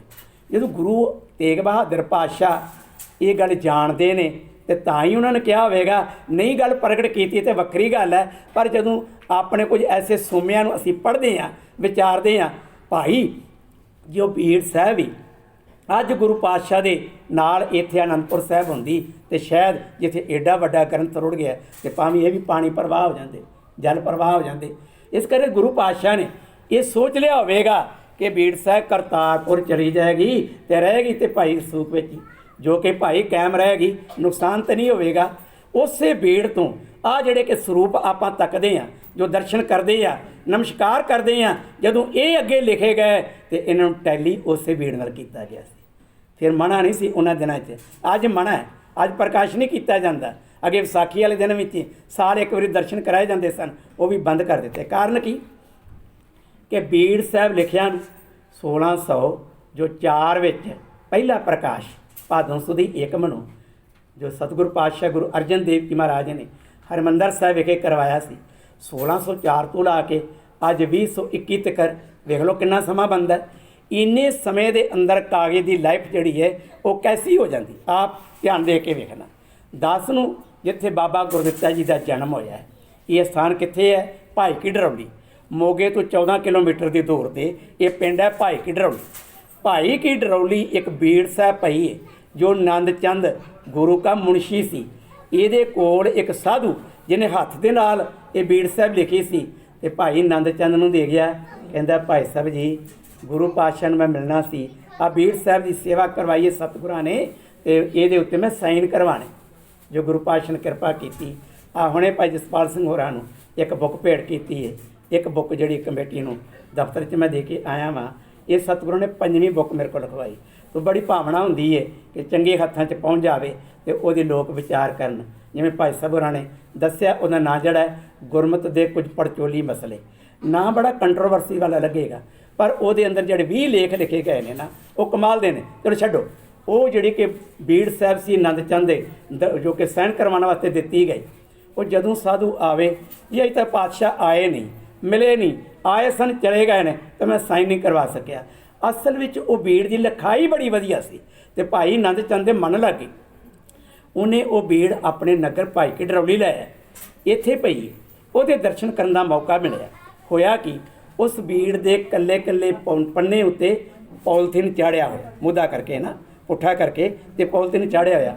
ਪੁੱਛਿਆ ਗਿਆ ਇਹਦਾ ਕਾਰਨ ਕੀ ਹੈ ਕਿ ਲੋਕਾਂ ਦੇ ਹੱਥ ਲੱਗਦੇ ਨੇ, ਤਾਂ ਕਹਿੰਦੇ ਨਹੀਂ, ਜੇ ਹੁਣ ਪੱਤਰੇ ਨੂੰ ਹੱਥ ਲਾਉਂਦੇ ਪੱਥਰਾ ਭੁਰ ਜਾਂਦਾ, ਭਾਵ ਇੰਨਾ ਜੋ ਕਮਜ਼ੋਰ ਹੋ ਗਿਆ ਹੁਣ ਉਹ ਟੁੱਟ ਜਾਂਦਾ, ਭੁਰ ਜਾਂਦਾ। ਇਸ ਕਰਕੇ ਹੈ ਹੁਣ ਇਹੋ ਹੀ ਕਾਰਨ ਹੈ ਕਿ ਜਿਹੜੀ ਇਹ ਬੀੜ ਹੈ ਜਿਹੜੀ ਕਰਤਾਰਪੁਰ ਸਾਹਿਬ ਵਾਲੀ, ਇਹ ਉਸ ਤੋਂ ਵੀ ਪਹਿਲਾਂ ਦੀ, ਇਸ ਕਰਕੇ ਹੁਣ ਉਹਦਾ ਪ੍ਰਕਾਸ਼ ਨਹੀਂ ਕੀਤਾ ਜਾਂਦਾ। ਤੇ ਆਓ ਮੁੱਦੇ ਵਾਲੇ ਪਾਸੇ ਆਈਏ ਕਿ ਸਤਿਗੁਰੂ ਪਾਤਸ਼ਾਹ ਗੁਰੂ ਤੇਗ ਬਹਾਦਰ ਸਾਹਿਬ ਜੀ ਨੇ ਇਹ ਬੀੜ ਧੀਰਮਲ ਨੂੰ ਦੇ ਦਿੱਤੀ ਕਿ ਹੁਣ ਵਾਪਸ ਕਰ ਦਿੱਤੀ ਜਾਏ, ਤੇ ਉਹ ਜਿਹੜੀ ਕਰਤਾਰਪੁਰ ਸਾਹਿਬ ਅੱਜ ਟਿਕੀ ਹੋਈ। ਧੰਨ ਗੁਰੂ ਤੇਗ ਬਹਾਦਰ ਪਾਤਸ਼ਾਹ ਜੀ ਮਹਾਰਾਜ ਕੁਝ ਸਮਾਂ ਇੱਥੇ ਬਾਬੇ ਬਕਾਲੇ ਦੀ ਧਰਤੀ 'ਤੇ ਰਹੇ ਨੇ। ਫਿਰ ਮਨ ਕੀਤਾ ਕਿ ਆਪਾਂ ਇੱਕ ਵਾਰ ਆਪਣੇ ਦਰਸ਼ਨ ਹਰਿਮੰਦਰ ਸਾਹਿਬ ਦੇ ਕਰ ਆਈਏ। ਜਿਸ ਸਤਿਗੁਰੂ ਇੱਥੇ ਪਹੁੰਚੇ ਨੇ, ਪਰ ਅਗੋਂ ਮਸੰਦਾ ਨੇ, ਹਰਜੀ ਨੇ, ਜਿਹੜੇ ਕਿ ਭਾਈ ਪ੍ਰਿਥੀ ਚੰਦ ਦੇ ਅਗੋਂ ਪੋਤਰੇ ਨੇ, ਉਹਨਾਂ ਨੇ ਦਰਵਾਜ਼ੇ ਬੰਦ ਕਰ ਲਏ। ਹੋਇਆ ਕਿ ਹਰਿਮੰਦਰ ਸਾਹਿਬ ਦੇ ਅੰਦਰ ਨਾ ਆਉਣ ਦਿੱਤਾ। ਅਕਾਲ ਤਖਤ ਦੇ ਨਾਲ ਸਾਈਡ 'ਤੇ ਜੋ ਸਤਿਗੁਰੂ ਪਾਤਸ਼ਾਹ ਦਾ ਅਸਥਾਨ ਬਣਿਆ ਪਿਆ, ਇਸ ਸਥਾਨ 'ਤੇ ਕੁਝ ਸਮਾਂ ਬਹਿ ਕੇ ਤੇ ਗੁਰੂ ਪਾਤਸ਼ਾਹ ਵਾਪਸ ਚਲੇ ਗਏ, ਪਰ ਹਰਿਮੰਦਰ ਸਾਹਿਬ ਦੇ ਕਵਾੜ ਜਿਹੜੇ ਸਨ ਉਹ ਬੰਦ ਕਰ ਦਿੱਤੇ ਗਏ ਸਨ, ਉਹਨਾਂ ਅੰਦਰ ਨਹੀਂ ਸੀ ਜਾਣ ਦਿੱਤਾ। ਸਤਿਗੁਰੂ ਇੱਥੋਂ ਚੱਲੇ ਨੇ ਬੱਲੇ ਤੋਂ ਹੁੰਦੇ ਹੋਏ ਤੇ ਆਖਰਕਾਰ ਸਤਿਗੁਰੂ ਪਾਤਸ਼ਾਹ ਕੀਰਤਪੁਰ ਸਾਹਿਬ ਪਹੁੰਚ ਗਏ ਨੇ। ਕੀਰਤਪੁਰ ਸਾਹਿਬ ਸੂਰਜ ਮਲ ਜੀ ਰਹਿੰਦੇ, ਸਤਿਗੁਰੂ ਪਾਤਸ਼ਾਹ ਦੇ ਬਾਬਾ ਗੁਰਦਿੱਤਾ ਜੀ ਤੋਂ ਛੋਟੇ ਅਣੀ ਰਾਏ ਜੀ ਰਹਿੰਦੇ ਨੇ, ਇਹਨਾਂ ਦੇ ਪਰਿਵਾਰ ਰਹਿੰਦੇ ਨੇ। ਸਤਿਗੁਰੂ ਕੁਝ ਦਿਨ ਇਹਨਾਂ ਕੋਲ ਟਿਕੇ ਨੇ। ਉਸ ਤੋਂ ਬਾਅਦ ਨਾਲ ਹੀ ਨਗਰ ਹੈ ਇੱਕ ਭਿੱਖੋ, ਜੋ ਕਿ ਮਿਖੋਵਾ, ਉਸ ਜਗ੍ਹਾ ਦੇ ਉੱਤੇ ਸਤਿਗੁਰੂ ਪਾਤਸ਼ਾਹ ਨੇ ਇਹ ਜਗ੍ਹਾ ਜਿਹੜੀ ਕਿ ਖਰੀਦ ਲਈ, ਔਰ ਇਸ ਜਗ੍ਹਾ 'ਤੇ ਸਤਿਗੁਰੂ ਪਾਤਸ਼ਾਹ ਨੇ ਇੱਕ ਨਗਰ ਵਸਾਉਣਾ ਕੀਤਾ ਜਿਹਦਾ ਨਾਂ ਨਾਨਕੀ ਚੱਕ ਰੱਖਿਆ।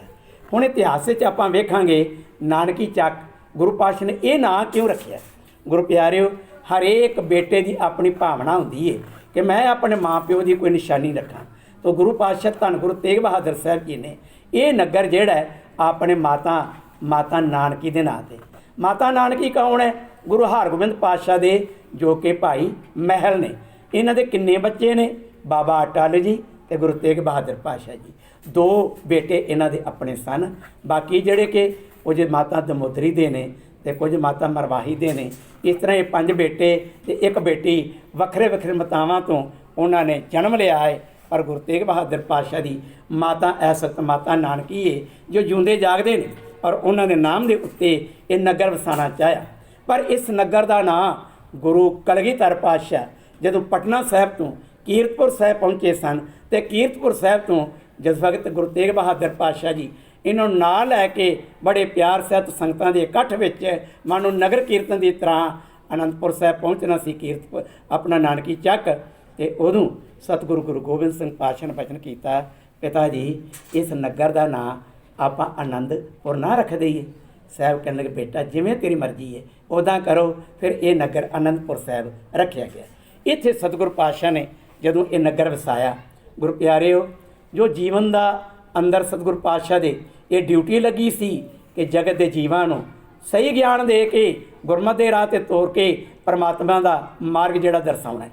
ਧੰਨ ਗੁਰੂ ਤੇਗ ਬਹਾਦਰ ਪਾਤਸ਼ਾਹ ਇਹ ਨਗਰ ਵਸਾ ਰਹੇ ਸਨ ਜਦੋਂ ਕਿ ਇੱਕ ਸਾਧਾਂ ਦਾ ਇੱਕ ਟੋਲਾ 20-22 ਸਾਧ ਜਿਹੜੇ ਸਨ ਇੱਥੇ ਆ ਗਏ। ਕੀਰਤਪੁਰ ਸਾਹਿਬ ਤੋਂ ਚਲਦੇ ਚਲਦੇ ਆਪਣੇ ਅਨੰਦਪੁਰ ਸਾਹਿਬ ਵੇਖਿਆ ਦੁਪਹਿਰ ਦਾ ਸਮਾਂ ਤੇ ਲੰਗਰ ਚੱਲਦਾ ਪਿਆ। ਉਹ ਇੱਕ ਸਾਧੂ ਦੂਜੇ ਨੂੰ ਕਹਿੰਦਾ ਭੰਡਾਰਾ ਵਰਤਿੰਦਾ ਪਿਆ। ਉਹਨਾਂ ਦੀ ਬੋਲੀ 'ਚ ਸਿੱਖ ਧਰਮ 'ਚ ਆਪਾਂ ਜੋ ਕਿ ਲੰਗਰ ਕਹਿੰਦੇ ਆ ਉਹ ਭੰਡਾਰਾ ਕਹਿੰਦੇ ਭੰਡਾਰਾ ਵਰਤਿੰਦਾ ਪਿਆ। ਇੱਕ ਜਣਾ ਜਾ ਕੇ ਪਤਾ ਕਰੋ ਹਾਂ ਭਾਈ ਇਹ ਭੰਡਾਰਾ ਸਾਨੂੰ ਵੀ ਛਕਣ ਵਾਸਤੇ ਮਿਲ ਸਕਦਾ। ਗਿਆ ਇੱਕ ਸਾਧੂ ਜਾ ਕੇ ਪੁੱਛਿਆ ਵਰਤਾਉਣ ਵਾਲੇ ਨੂੰ, ਭਾਈ ਅਸੀਂ ਸਾਧੂ ਲੋਕ ਹਾਂ ਅਤੇ ਇਹ ਭੰਡਾਰਾ ਛਕਣਾ ਚਾਹੁੰਦੇ ਹਾਂ, ਆਗਿਆ ਹੈਗੀ ਸਾਨੂੰ? ਕਹਿਣ ਲੱਗੇ ਕਿਉਂ ਨਹੀਂ, ਜਿਹੜਾ ਮਰਜ਼ੀ ਆਵੇ, ਇੱਥੇ ਤਾਂ ਕੋਈ ਬੰਦਿਸ਼ ਕੋਈ ਨਹੀਂ ਹੈਗੀ। ਕਹਿੰਦੇ ਆ ਗਏ, ਛਕਿਆ ਪ੍ਰਸ਼ਾਦਾ। ਜਿਹੜਾ ਉਹਨਾਂ ਦਾ ਮੁਖੀ ਸੀ ਨਾ ਉਹ ਕਹਿੰਦੇ ਭੰਡਾਰਾ ਕਿਹਨਾਂ ਵੱਲੋਂ?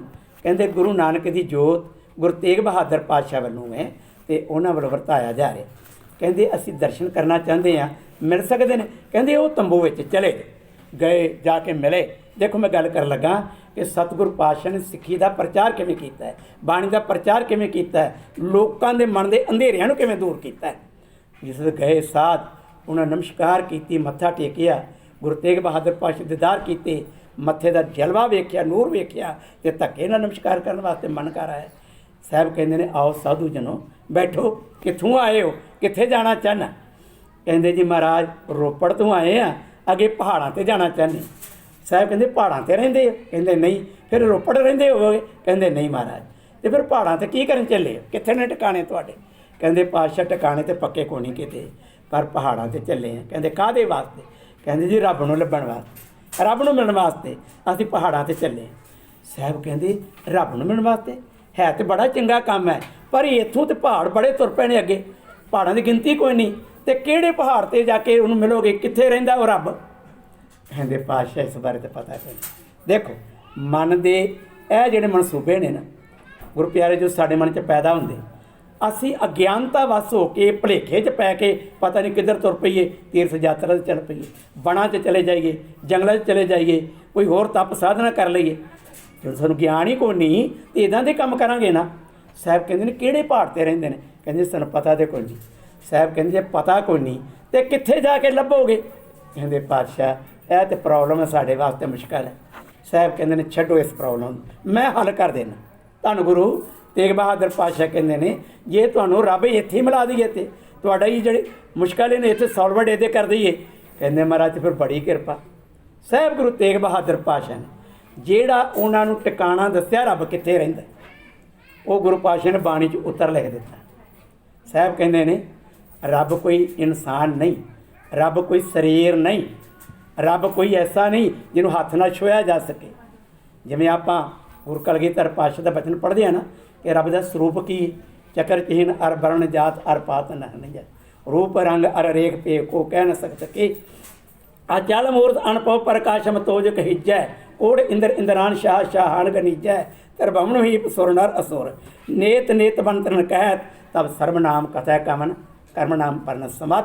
ਰੱਬ ਦੀ ਕੋਈ ਸ਼ਕਲ ਸੂਰਤ ਨਹੀਂ, ਕੋਈ ਰੰਗ ਰੂਪ ਨਹੀਂ, ਕੋਈ ਮਾਤਾ ਪਿਤਾ ਨਹੀਂ। ਅਤੇ ਸਾਹਿਬ ਕਹਿਣ ਲੱਗੇ ਤੁਹਾਨੂੰ ਇੱਥੇ ਮਿਲਾ ਦੇਣੇ ਆ। ਮਹਾਰਾਜ ਫਿਰ ਕਰੋ ਕਿਰਪਾ ਸਾਡੇ ਉੱਤੇ। ਸਾਹਿਬਾਂ ਨੇ ਜਿਹੜਾ ਉਹਨਾਂ ਨੂੰ ਫਾਰਮੂਲਾ ਦਿੱਤਾ, ਜਿਹੜਾ ਰਸਤਾ ਦੱਸਿਆ, ਜੋ ਗੁਰੂ ਪਾਤਸ਼ਾਹ ਨੇ ਮਾਰਗ ਦੱਸਿਆ, ਰਾਗ ਧਨਾਸਰੀ ਦਾ ਪਹਿਲਾ ਸ਼ਬਦ ਹੈ ਕਾਹੇ ਰੇ ਬਣ ਖੋਜਨ ਜਾਏ।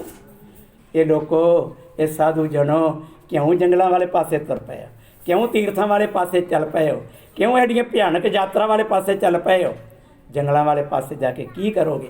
बाबा फरीद ने भी कहा ना, जे रब नूं पाउणा है तो भारत छड्ड के तुसीं जंगलों च ना चले जाए। फरीदा जंगल जंगल क्या भावें, वन कंडा मोड़ा बसी रब ख्याली है, जंगल क्या ढूंढै। कहते को नहीं मिलना जंगल विचों। कहते ने सतगुरु पातशाह, काहे रे बन खोजन जाई, सर्ब निवासी सदा अलेपा, तो ही संग समाई, पोहप मद जो बास बस्त है, मुकर मैं जैसे शाही। आ देखो गुरु प्यारिओ, आप दे इस देश के गुरु घरां विच असली फुल जड़े कि वह गुलदस्ते च लाए जाते हैं, डुप्लीकेट नहीं। हुण इन्हां विच की है, इन्हां च खुशबू है। साहब कहते ने रब इवें नहीं नज़र आंदा जिवें कि फुल्लां दी खुशबू दिसदी है, पर फुल्लां च की है, खुशबू हैगी है ना, अग विच निग है ना। साहब कहते हैं इस तरह वो समुचे संसार च रमिया होया है, सिर्फ उन्होंने अनुभव करने की लोड़ है, उन्होंने चेते करने की लोड़ है, सिमरन करने की लोड़ है। जिवें सिमरन नाल अपना संबंध पाओगे, उसकी नेड़ता तुहानूं होवेगी। आओ मैं शहीदी वाले पासे आवां। सतगुरु पातशाह जी महाराज जिन्हां दे कोल ये दुखी पंडित पहुँचे ने अनंदपुर की धरती ते, साहिबां ने उन्हां दा दुख सुनिया। सुन के तो गुरु पातशाह विचार कर लग पाए कि किस ढंग नाल इन्हां दी मुसीबत जिहड़ी टाली जा सकती, किस ढंग नाल इन्हां दे धर्म नूं बचाया जा सकता है। इन्हां विचारां विच ने इतिहासकारां ने बहुतिआं ने लिखिआ है कि गुरु तेग बहादुर पातशाह जी महाराज विचारां विच ही सन कि कोल गोबिंद राय बेटा, जिन्होंने धन गुरु कलगीधर पातशाह आपां कहंदे आ गए। पुछया पिता जी की गल है, अज बहुत डूंघी किसी डीपली विचार च बैठे हो। कहंदे हाँ बेटा, कहंदे इन्हां दे चेहरे क्यों उतरे पए ने, रंग बड़े भूख होए पए ने। पातशाह कहण लगे बेटा इन्हां उत्ते वक्त की हुकूमत ने जुल्म की तलवार खड़ी कर दी, इन्हां दा एक टाइम जिहड़ा है वो मुकर्रर कर दिता है। इन्ना समा तुहानूं दिता जांदा है, 6 महीने की मोहलत मिली सी औरंगजेब वालों। इस समय के अंदर अंदर आप फैसला करके ते इस्लाम धर्म में आ जाओ, जे नहीं आओगे तो फिर तुहानूं कतल कर दिता जाएगा, मार दिता जाएगा, तुहाडे जंजू ला दिते जाणगे, तिलक तुहाडे मेड़ दिते जाणगे। साहिबां ने कहा ये शरण गुरु नानक दे विच आए ने ते चाहुंदे ने साडा धर्म बच जावे। साहब कहण लगे फिर गोबिंद राय कि पिता जी की सोचिया है। गुरु तेग बहादुर पातशाह ने बचन किया, कहण लगे पुत्र साहिबजादा जी इन्हां वास्ते लाड़ जीओ कि कोई महापुरुष, कोई गुरु, कोई पीर, कोई ऐसा भजन बंदगी वाला अपनी कुर्बानी देवे ना, तो फिर इन्हां दा जंजू ते तिलक जिहड़ा है वह बच सकता है। ये बचन जो गुरु कलगीधर पातशाह ने सुनिया ना, तो कहण लगे पिता जी तुहाडे तो महान महापुरुष कौन हो सकते। ध्यान देना गुरु प्यारे, उम्र किन्नी है 9 साल। गुरु पातशाह दे नाल बचन किन्नी उम्र च करते पे, 9 साल की उम्र च। सतगुरु तेग बहादुर पातशाह ने सुनिया, कमाल की गल है, बेटे ने भाई ये गल कहती, प्रवानगी कर ली जो इस गल की देती कि भाव कि पिता जी कुर्बानी दिओ तो इन्हां दा भाई धर्म बच जाए, इन्हां दा तिलक जंजू बच जाए। साहब कहण लगे गुरु तेग बहादुर साहब कि गोबिंद जी तुसीं साडे मन की मुश्किल नूं हल कर दिता है, सानूं उत्तर मिल गया। तेरी ये गल कहण दा सदका साडे मन च विश्वास बच गया कि अगों आप गुरु नानक की इस गद्दी नूं संभाल सकोगे, इनू पूर्ण तौर पर चला सकोगे, ये वारस बन सकोगे। तुहाडे इस ख्याल ने साडे मन एक दृढ़ता लै आंदी है। तो साहब कहण लगे उस वक्त पंडित किरपा राम जो गुरु नानक पातशाह के समय तो ही गुरु घर दे नाल जुड़िया पिया सी, इहदा वड्डा वडेरा जिहड़ा सी ब्रह्मदत्त सी, कश्मीर विच रहण वाला, जिहदी मुलाकात गुरु नानक पातशाह नाल होई सी। तो गुरु प्यारिओ सतगुरु किरपा राम नूं कहा, किरपा राम जाओ ते जाके ते शेर अफगान खान नूं कह दिओ कि साडे धार्मिक गुरु गुरु तेग बहादुर पातशाह ने, ध्यान देना देखो किड्डी वड्डी जिम्मेवारी गुरु तेग बहादुर पातशाह अपने ते लैण लगे। तो उन्होंने कह दिओ कि साडे धार्मिक गुरु गुरु तेग बहादुर पातशाह ने सो मोहलत दित्ती सानूं तुसीं कि जेकर तुसीं इन्ने समय के अंदर इस्लाम धर्म कबूल कर लो तो तुहानूं बहुत सारे तुहाडे जीवन के सुखां के साधन पैदा किए जाणगे, नौकरियां धन पदार्थ जगीरां दित्तियां जाणगे, जे ना करोगे तो तुहानूं कतल कर दिता जाएगा। कहण लगे एक वड्डी गल तुहाडे अगे फैसला असीं लैके आए हैं कि साडे धार्मिक गुरु गुरु तेग बहादुर पातशाह ने उन्हां कल्लिआं नूं जे तुसीं इस्लाम धर्म च लै आंदे हो तो जितना हिंदुस्तान का हिंदू है, ब्राह्मण है, पंडित है, सारे के सारे इस्लाम धर्म च आ जाएंगे, बशर्ते कि जे गुरु तेग बहादुर पातशाह ਨੂੰ ਤੁਸੀਂ ਇਸਲਾਮ ਵਿੱਚ ਪ੍ਰਵੇਸ਼ ਨਹੀਂ ਕਰਵਾ ਸਕਦੇ ਤੇ ਤੁਹਾਨੂੰ ਇਹ ਜ਼ੁਲਮ ਦੀ ਤਲਵਾਰ ਕਿਸੇ ਹਿੰਦੂ ਤੇ ਚਲਾਉਣ ਦਾ ਕੋਈ ਹੱਕ ਨਹੀਂ ਹੋਵੇਗਾ। ਇੱਕ ਵਾਰ ਰਸਨਾ ਕਰੋ ਪਵਿੱਤਰ ਆਖੋ ਸਤਨਾਮ। ਕਿੱਡਾ ਵੱਡਾ ਫੈਸਲਾ ਸਾਹਿਬ ਗੁਰੂ ਤੇਗ ਬਹਾਦਰ ਪਾਤਸ਼ਾਹ ਮਹਾਰਾਜ ਨੇ ਕਰਕੇ ਦੇ ਦਿੱਤਾ। ਕਹਿੰਦੇ ਨੇ ਜਦੋਂ ਇੱਥੋਂ ਉੱਠੇ ਨੇ ਚਲੇ ਗਏ ਸ਼ੇਰ ਅਫਗਾਨ ਖਾਨ ਦੇ ਕੋਲ, ਕਹਿਣ ਲੱਗੇ ਸ਼ੇਰ ਅਫਗਾਨ ਖਾਨ ਸੂਬੇਦਾਰ ਨੂੰ ਜਾ ਕੇ ਕਹਿੰਦੇ ਨੇ ਕਿ ਅਸੀਂ ਫੈਸਲਾ ਕਰ ਲਿਆ, ਤੁਹਾਡਾ ਦਿੱਤਾ ਸਮਾਂ ਪੂਰਾ ਹੋਣ ਵਾਲਾ ਹੈ, ਇਹ ਤੋਂ ਪਹਿਲਾਂ ਅਸੀਂ ਫੈਸਲਾ ਤੈਨੂੰ ਸੁਣਾਉਣ ਲੱਗੇ ਹਾਂ। ਕਹਿਣ ਲੱਗੇ ਦੱਸੋ ਕੀ ਫੈਸਲਾ ਕੀਤਾ। ਕਹਿੰਦੇ ਸਾਡੇ ਧਾਰਮਿਕ ਗੁਰੂ ਤੇਗ ਬਹਾਦਰ ਪਾਤਸ਼ਾਹ ਗੁਰੂ ਨਾਨਕ ਦੀ ਜੋਤ ਦੇ ਮਾਲਕ ਨੇ, ਉਹ ਸਾਡੇ ਆਗੂ ਨੇ, ਜੇ ਉਹਨਾਂ ਇਕੱਲਿਆਂ ਨੂੰ ਤੁਸੀਂ ਇਸਲਾਮ 'ਚ ਲੈ ਆਓ ਤੇ ਬਸ ਅਸੀਂ ਸਾਰੇ ਇਸਲਾਮ ਧਰਮ ਕਬੂਲ ਕਰ ਲਾਂਗੇ, ਤੇ ਜੇ ਉਹਨਾਂ ਨੂੰ ਨਹੀਂ ਕਰ ਸਕਦੇ ਤੇ ਇਹ ਤਲਵਾਰ ਸਾਡੇ ਚਲਾਉਣ ਦਾ ਤੁਹਾਨੂੰ ਕੋਈ ਹੱਕ ਨਹੀਂ। ਬੜਾ ਖੁਸ਼ ਹੋਇਆ। ਇੱਕ ਇਨਸਾਨ ਨੂੰ ਇਸਲਾਮ 'ਚ ਲੈ ਆਣਾ, ਕਹਿੰਦਾ ਕਿੰਨਾ ਲਾਲਚ ਦੇਣਾ ਪਿਆ, ਕਿੰਨਾ ਧਨ ਦੇਣਾ ਪਿਆ, ਕਿੰਨੇ ਉਸ ਨੂੰ ਐਸੇ ਜਿਹੜੇ ਕਿ ਸਾਧਨ ਪੇਸ਼ ਕਰਨੇ ਪੈਣ, ਬੜੀ ਕੋਈ ਔਖੀ ਗੱਲ ਨਹੀਂ। ਕਹਿੰਦੇ ਨੇ ਇਹ ਉਹਨੇ ਕਿਹਾ ਠੀਕ ਹੈ, ਜਿੰਨਾ ਚਿਰ ਇਹ ਫੈਸਲਾ ਨਹੀਂ ਹੋ ਜਾਂਦਾ ਗੁਰੂ ਤੇਗ ਬਹਾਦਰ ਪਾਤਸ਼ਾਹ ਨਾਲ ਗੱਲਬਾਤ ਕਰਨ ਦਾ, ਇਸਲਾਮ 'ਚ ਲਿਆਉਣ ਦਾ, ਉਹਨਾਂ ਚਿਰ ਤੁਸੀਂ ਹੋਰ ਜ਼ਿੰਦਗੀ ਜਿਹੜੀ ਕਾਫਰ ਦੀ ਜੀ ਲਓ, ਕਾਫਰੀ ਧਰਮ ਦੀ ਜੀ ਲਓ। ਕਿਉਂਕਿ ਲੋਕ ਕਾਫਰ ਕਹਿੰਦੇ ਸਨ ਆਪਣੇ ਆਪ ਨੂੰ ਬੜੇ, ਜੋ ਕਿ ਮੋਨੀ ਉਹਨਾਂ ਨੇ ਕਹਿਣਾ। ਜਿਸ ਵਕਤ ਇਹ ਗੱਲ ਪਹੁੰਚੀ ਉਹਨੇ ਔਰੰਗਜ਼ੇਬ ਬਾਦਸ਼ਾਹ ਨੂੰ ਪਹੁੰਚਾ ਦਿੱਤਾ ਇਹ ਜੋ ਕਿ ਫੈਸਲਾ ਸੀ। ਉਹਨੇ ਕਿਹਾ ਠੀਕ ਹੈ, ਇੱਕ ਇਨਸਾਨ ਨੂੰ ਆਪਣੇ ਧਰਮ 'ਚ ਲੈਣਾ ਕਿਹੜੀ ਔਖੀ ਗੱਲ ਹੈ, ਤੁਸੀਂ ਇੱਦਾਂ ਕਰੋ ਗੁਰੂ ਤੇਗ ਬਹਾਦਰ ਪਾਤਸ਼ਾਹ ਨੂੰ ਵਾਰੰਟ ਜਾਰੀ ਕਰੋ ਔਰ ਉਹਨਾਂ ਦਿੱਲੀ ਲੈ ਕੇ ਆਓ ਅਤੇ ਗੱਲਬਾਤ ਕਰੋ ਉਹਨਾਂ ਨਾਲ, ਯਤਨ ਕਰੋ ਕਿ ਉਹ ਇਸ ਧਰਮ ਦੇ ਵਿੱਚ ਆ ਜਾਣ, ਇਸਲਾਮ ਵਿੱਚ। ਸਤਿਗੁਰਾਂ ਦੇ ਕੋਲ ਜਿਸ ਅਹਿਦੀਏ ਭੇਜੇ ਗਏ ਨੇ, ਸਿਪਾਹੀ ਭੇਜੇ ਗਏ ਨੇ, ਸਾਹਿਬ ਕਹਿਣਗੇ ਤੁਸੀਂ ਚੱਲੋ, ਜੇ ਇਹ ਗੱਲ ਜਿਹੜੀ ਹੋਈ ਹੈ ਅਸੀਂ ਖੁਦ ਇਸ ਨੂੰ ਪਾਸ ਕੀਤਾ ਆਪਣੇ ਵਿੱਚ ਕਿ ਜੇ ਸਾਨੂੰ ਬਾਦਸ਼ਾਹ ਆਪਣੇ ਧਰਮ 'ਚ ਲੈ ਆਵੇ ਅਤੇ ਅਸੀਂ ਵੀ ਭਾਈ ਇਸਲਾਮ 'ਚ ਆ ਗਏ ਅਤੇ ਹਿੰਦੂ ਸਾਰੇ ਧਰਮ 'ਚ ਆ ਜਾਣਗੇ, ਤੁਸੀਂ ਚੱਲੋ ਅਸੀਂ ਆ ਜਾਣਾ, ਸਾਡਾ ਫਿਕਰ ਨਾ ਕਰੋ। ਸਾਹਿਬ ਜਿਸ ਵਕਤ ਉਹਨਾਂ ਨੂੰ ਅਹਿਦੀਆਂ ਨੂੰ ਮੋੜ ਦਿੱਤਾ, ਆਪ ਗੁਰੂ ਪਾਤਸ਼ਾਹ ਕੁਝ ਜੋ ਕਿ ਮਈ ਜੂਨ ਦੇ ਮਹੀਨੇ ਵਿੱਚ ਸਤਿਗੁਰੂ ਪਾਤਸ਼ਾਹ ਇੱਥੋਂ ਤੁਰੇ ਨੇ ਅਨੰਦਪੁਰ ਸਾਹਿਬ ਤੋਂ, ਅਤੇ ਪਹਿਲਾ ਪੜਾਅ ਗੁਰੂ ਪਾਤਸ਼ਾਹ ਨੇ ਕੀਰਤਪੁਰ ਸਾਹਿਬ ਕੀਤਾ, ਫਿਰ ਉਸ ਤੋਂ ਬਾਅਦ ਗੁਰੂ ਪਾਤਸ਼ਾਹ ਮਲਕਪੁਰ ਕੀਤਾ, ਉਸ ਤੋਂ ਬਾਅਦ ਗੁਰੂ ਪਾਤਸ਼ਾਹ ਪਟਿਆਲੇ ਦੇ ਨੇੜੇ ਇੱਕ ਪਿੰਡ ਸੈਫਾਬਾਦ, ਉਦੋਂ ਪਟਿਆਲਾ ਇੱਥੇ ਤੱਕ ਬਣਿਆ ਨਹੀਂ ਸੀ, ਉਸ ਥਾਂ 'ਤੇ ਸੈਫਾਬਾਦ ਜਿਹਨੂੰ ਸੈਫੋਦੀਨ ਕਿਹਾ ਜਾਂਦਾ, ਉਹਦਾ ਮਾਲਕ ਸੈਫਾਬਾਦ ਦਾ ਮਾਲਕ ਸੈਫੋਦੀਨ ਗੁਰੂ ਤੇਗ ਬਹਾਦਰ ਪਾਤਸ਼ਾਹ ਦਾ ਬੜਾ ਪ੍ਰੇਮੀ। ਇਹਨੇ ਵੇਖਿਆ ਕਿ ਗੁਰੂ ਪਾਤਸ਼ਾਹ ਇਸ ਰਸਤੇ ਅੱਗੇ ਦਿੱਲੀ ਨੂੰ ਜਾ ਰਹੇ ਨੇ, ਇਹਨੇ ਸਤਿਗੁਰਾਂ ਨੂੰ ਅੱਗੋਂ ਹੋ ਕੇ ਅਤੇ ਆਪਣੀ ਗੜ੍ਹ ਵਿੱਚ ਲਾਇਆ, ਕਿਲ੍ਹੇ ਵਿੱਚ ਲਾਇਆ। ਇਹ ਜਿਹੜਾ ਕਿ ਗੜ੍ਹ ਹੈ ਜਿਹਨੂੰ ਸੈਫਾਬਾਦ ਕਿਹਾ ਜਾਂਦਾ ਹੈ, ਇਹ ਬਿਲਕੁਲ ਪੰਜਾਬੀ ਯੂਨੀਵਰਸਿਟੀ ਪਟਿਆਲਾ ਜਿਹੜੀ ਹੈ ਉਹਦੇ ਆਮੋ ਸਾਹਮਣੇ ਬਿਲਕੁਲ ਸੇਮ ਬਰਾਬਰ ਦੇ ਉੱਤੇ ਹੈ। ਅਤੇ ਇਸ ਜਗ੍ਹਾ ਉੱਤੇ ਗੁਰੂ ਪਾਤਸ਼ਾਹ ਨੇ ਜੋ ਮਈ ਜੂਨ ਜੁਲਾਈ ਇਹ ਜਿਹੜੇ ਕਿ ਗਰਮੀਆਂ ਦੇ ਦਿਨ ਸੀ, ਇੱਥੇ 3 ਮਹੀਨੇ ਇਹਦੇ ਕੋਲ ਕੱਟੇ ਨੇ। ਆਖਿਰਕਾਰ ਸਤਿਗੁਰੂ ਇੱਥੋਂ ਚੱਲੇ ਨੇ ਅਤੇ ਚਲਦੇ ਚਲਦੇ ਆਗਰੇ ਪਹੁੰਚ ਗਏ ਨੇ। ਆਗਰੇ ਤੋਂ ਗੁਰੂ ਪਾਤਸ਼ਾਹ ਨੇ ਆਪਣੀ ਗ੍ਰਿਫਤਾਰੀ ਦੇਣੀ ਚਾਹੀ, ਕਿਉਂਕਿ ਇਤਿਹਾਸਕਾਰ ਲਿਖਦੇ ਨੇ ਕਿ ਇੱਕ ਐਸਾ ਲੋੜਵੰਦ ਅਯਾਲੀ ਜਿਹੜਾ ਚਾਹੁੰਦਾ ਸੀ ਕਿ ਗੁਰੂ ਪਾਤਸ਼ਾਹ ਜੇ ਮੇਰੇ ਰਾਹੀਂ ਗ੍ਰਿਫਤਾਰ ਹੋ ਜਾਣ ਅਤੇ ਸਰਕਾਰ ਵੱਲੋਂ ਜਿਹੜਾ ਰੱਖਿਆ ਇਨਾਮ ਹੈ ਇਹ ਮੈਨੂੰ ਮਿਲ ਜਾਵੇਗਾ ਅਤੇ ਮੇਰੇ ਘਰ ਦੀਆਂ ਮੁਸ਼ਕਿਲਾਂ ਪੂਰੀਆਂ ਹੋ ਜਾਣ। ਅੰਤਰਜਾਮੀ ਸਤਿਗੁਰੂ ਪਾਤਸ਼ਾਹ ਉਹਦੀ ਭਾਵਨਾ ਕੀਤੀ, ਕਿੱਥੇ ਦਿੱਲੀ ਨੂੰ ਕ੍ਰਾਸ ਕਰਕੇ ਮਥੁਰਾ ਨੂੰ ਲੰਘ ਕੇ ਅਤੇ ਗੁਰੂ ਪਾਤਸ਼ਾਹ ਜਾ ਕੇ ਆਗਰੇ ਗ੍ਰਿਫਤਾਰੀ ਦਿੱਤੀ। ਚਲੋ ਖੈਰ ਹੋਰ ਵੀ ਰਾਹ ਹੋ ਸਕਦੇ ਸਨ, ਪਰ ਅੰਤਰਜਾਮੀ ਸਤਿਗੁਰੂ ਇਸੇ ਤਰ੍ਹਾਂ ਕਰਦੇ ਰਹੇ।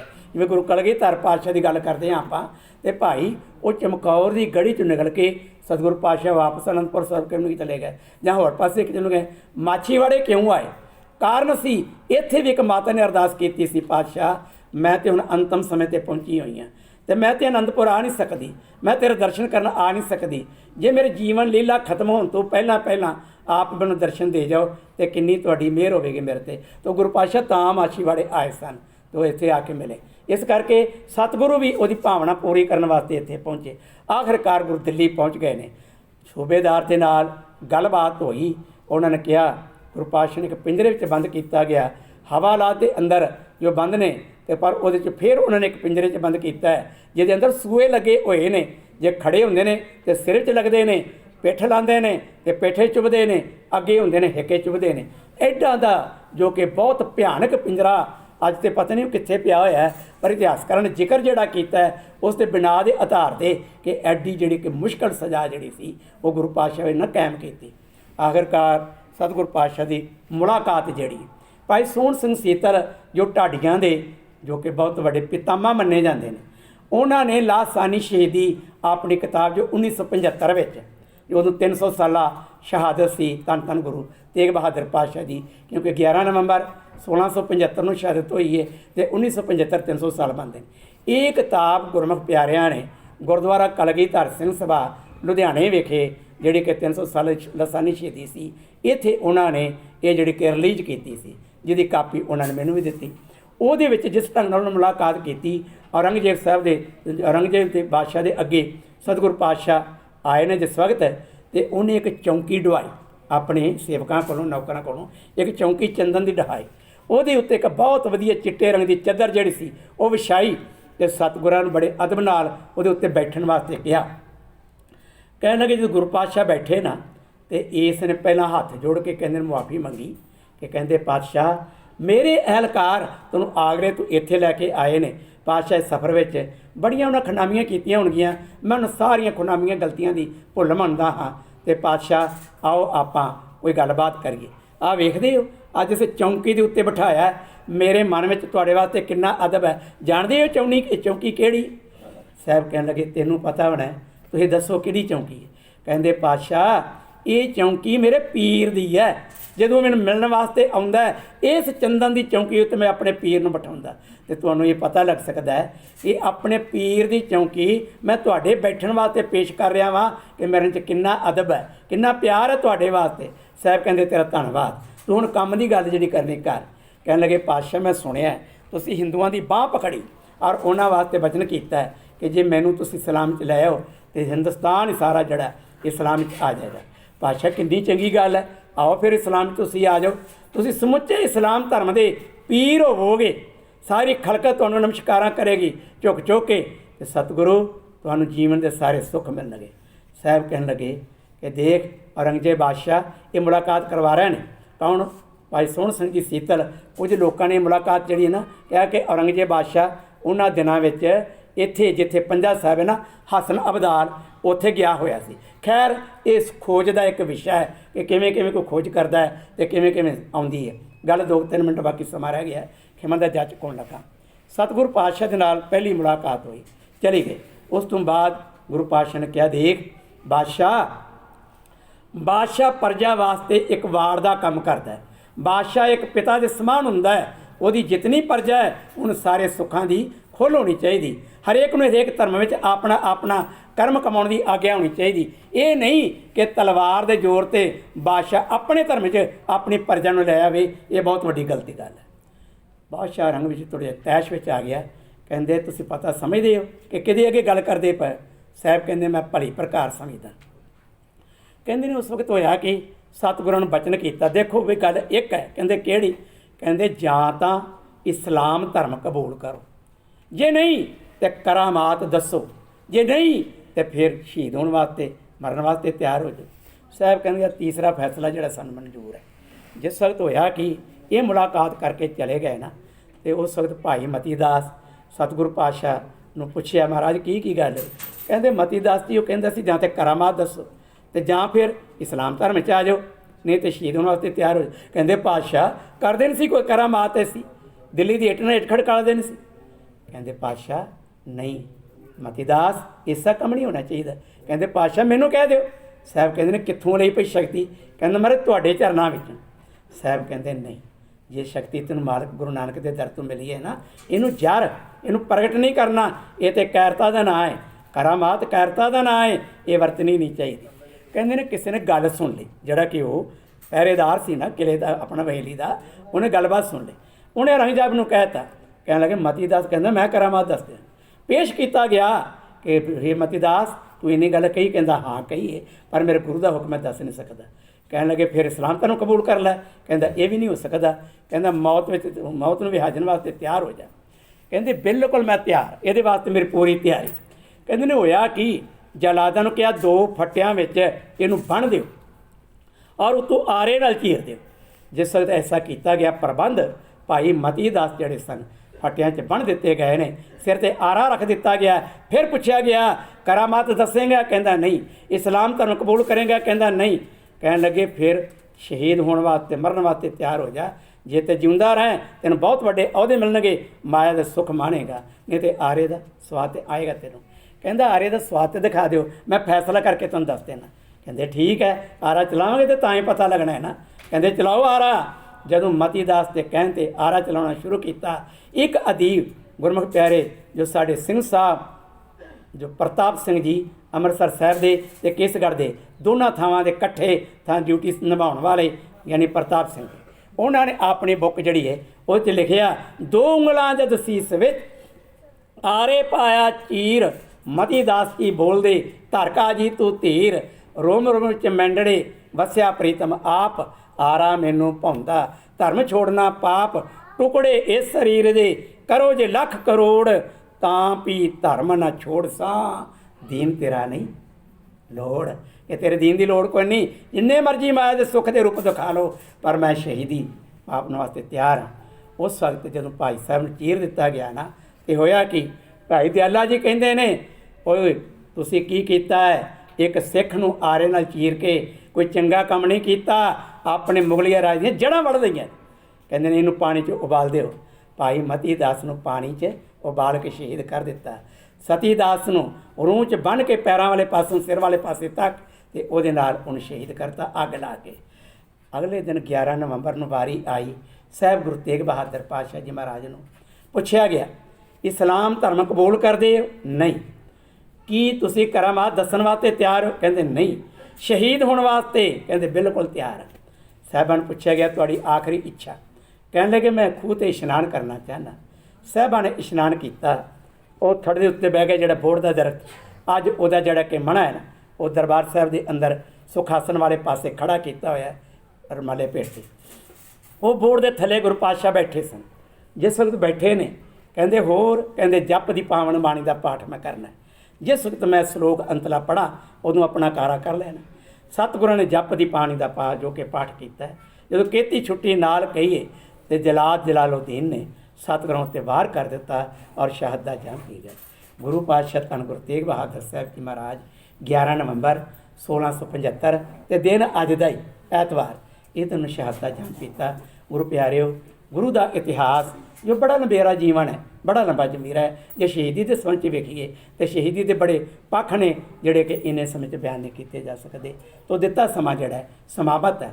ਮੈਂ ਗੁਰਦੁਆਰਾ ਪ੍ਰਬੰਧਕ ਕਮੇਟੀ ਅਤੇ ਆਪ ਸਮੁੱਚੀ ਸੰਗਤ ਦਾ ਬਹੁਤ ਬਹੁਤ ਧੰਨਵਾਦੀ ਹਾਂ, ਜਿਨ੍ਹਾਂ ਪਿਆਰ ਨਾਲ ਬੈਠ ਕੇ ਇਹ ਪਾਵਨ ਗੁਰੂ ਦੀ ਸ਼ਹੀਦੀ ਸ਼ਹਾਦਤ ਸ਼ਰਵਣ ਕੀਤੀ ਹੈ। ਸਤਿਗੁਰ ਬਖਸ਼ਿਸ਼ ਕਰਨ, ਸਮੁੱਚੀਆਂ ਸੰਗਤਾਂ ਸਿਰ 'ਤੇ ਮਿਹਰ ਪੈਰ ਹੱਥ ਰੱਖਣ, ਨਾਮ ਬਾਣੀ ਦਾ ਪਿਆਰ, ਗੁਰਸਿੱਖੀ ਪ੍ਰਦਾਨ ਅਤੇ ਚੜ੍ਹਦੀਆਂ ਕਲਾ ਬਖਸ਼ਿਸ਼ ਕਰਨ।